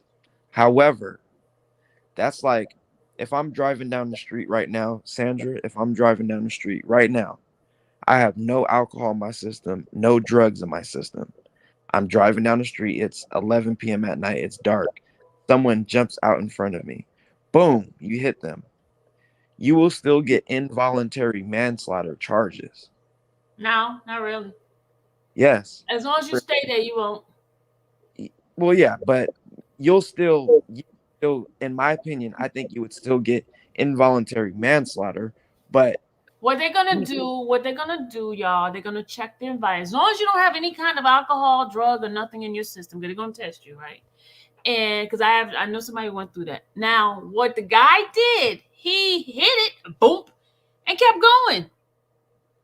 right, and that's what a lot of people do because they have alcohol in their system. Yeah. So my point is, he also too, Sandra, um, I actually said, once again, me and Sylvia agreed, and this was on her platform. I actually said that he wasn't, it wasn't murder. Okay, technically, I mean, to me, kind of, but in reality, it was not murder, right? Mhm. However, I do think he should have had the involuntary manslaughter or whatever. No, he Also, should have got the gun charge. Because that's what I was gun just out about to there, say. yeah. That's exactly what I They was just threw about to that say. out. Remember, they threw That that out. That's Yep. what- See, the judge, he had a gun charge, a federal or whatever, a gun charge that would have stuck. 1000%. He would have been found guilty of that charge. But that judge was rocking with this kid and No, I dropped wouldn't that say a charge. judge was rocking with him. Yes. Stop There's that. no other way Wow. that No, I there's wouldn't no say he was other way, rocking with him. I just Sylvia. There's no other way why you would drop that gun charge. And that you want to know why? Is because he knew that he was going to be found not guilty on the other charges. And so he wanted to make sure that he was going to get found not guilty, period. Because on the gun, it was going to be found 100% guilty. It was like unlawful use of or discharge or something along those lines. And that would have been found guilty. And that's why that judge dropped it. But you also know when you're somebody taking three guys coming after you, and I'm not saying Absolutely. that's not right. I got you. Okay, and then one of them hit him with a skateboard. Come on, right? Y'all. Yeah, it's I self-defense. would blow them away too, even though I'm not supposed to have the gun, but I would blow It them is. away because I'm scared. However, I'm running for my life. They coming Sylvia, after me. let's be fair here, right? I get that. You hit me over the head, self-defense, this and the third. But I'm saying, if you somebody have come and get the gun to shoot me, I'm gonna shoot you first. no, if you have an AR and you hit me over the head, I'm pointing that thing at you. But can I ask you a question? Why and you gonna run? I'm gonna run. You don't gotta shoot. He could have shot. Sylvia, he could have shot in the air. Sylvia, he could have shot in the air and they would have got scared. You're right. You're absolutely Come right. on now. I agree with you. I'm just being, facetious right now. But listen, now come on, y'all. What sense does that make for you to run after somebody who got an AR? None. I'm running the opposite way. Especially I know you're a racist. I'm gone. Oh my God. I don't want no parts of you. I'm gone. And let me tell you, news be told, those other boys was racist too. Yeah, probably. They were. They bought the guy's record, the one of them that got killed, and he was really a racist. Oh wow. See, I mean, hey, peanut butter jelly, hey, peanut butter, huh? You want to know how I would have ran if I seen him point the gun at me? I would have ran like Gucci ran that one time when the little chick recorded him and he ran to the bathroom. Yeah, I'd have been gone. Where Gucci been at? I ain't seen it. Look at Kimberly. Kimberly, I'm gonna kick your butt tomorrow. Dom, thank you for being here. I believe everything you said. Kimberly, yeah, 100. See, 100. Kimberly, go sit somewhere, Kimberly. You feel me? Kimberly, tomorrow, I believe everything you said. Look, now I got a fan base. You hear me? You know what? Kimberly, go sit down somewhere. I'm gonna steal your subs. I'm gonna start a channel. You gonna steal them? All 10K. That's what everybody been trying to do, is steal my subs. Hey. Every time they turn around. Now, you know how many people tell they sub to unsubscribe to me because they want me to lose my 10K? Dang. You about to lose your... If I lose my 10K, that means they weren't meant to be over here anyway. Yeah. Look at Kimberly, somebody, she loves me. Kimberly, how you gonna love me and go talk about, oh, Dom, I believe everything you said. Honestly, yeah, this YouTube stuff is But that's why I it's decided a to joke. make this channel more of a positive channel, because you know what? I'd rather have somebody coming off of here happy than somebody coming off of here frustrated and go and find someplace else and release it. So I'd rather just woosah. And I will not entertain talking about nobody, because we got enough stuff to talk about in this world. You see, I had a whole bunch of topics to talk about, and I still got more, and I ain't finished yet because I got to come back and give you some more. But in the meantime, So you know dang well that is cap. What? You say you're not gonna. I haven't. Look, sometimes I am not talking about nobody because I don't care. Right. I don't care. You know what I mean? I don't care. No sense. I got work to do anyway. Good night, my wonderful people. Love you guys. All 63 of you guys. Hit the like button. Hit the like number. And y'all continue to say prayer for my little friend, Mimi, her mom. Please say a prayer for her mommy. But guys, love you guys. Later. Bye, my son. All right. Killing all my subs. Yeah, prayers for you, Mimi, and your peoples, and for everybody in the chat. Y'all be blessed. Peace I hope out. all you guys get everything y'all want from Santa Claus. Y'all better be good. Don't Yeah. be naughty. Oh, and don't forget it's my birthday. Hey. Yes, Friday is her birthday. It's his birthday, not her. His birthday. Come on now. Come on now. And don't forget my baby's Cash App. Okay, he go down. Yeah, hit Dallas Cash App. Hit Dallas Cash App because she graduated. And y'all, I'm gonna let her tell y'all story what happened. Dallas, you want to tell your story? Okay. Never mind. She don't want to tell her story. She good. All right, y'all. Y'all be easy. I'll catch y'all. You falling asleep on me? You said you about to end it. Yeah, I'm about to end it. All right, guys. Later. Don't forget tomorrow morning we're doing our affirmation again. Bye. Bye, Dom.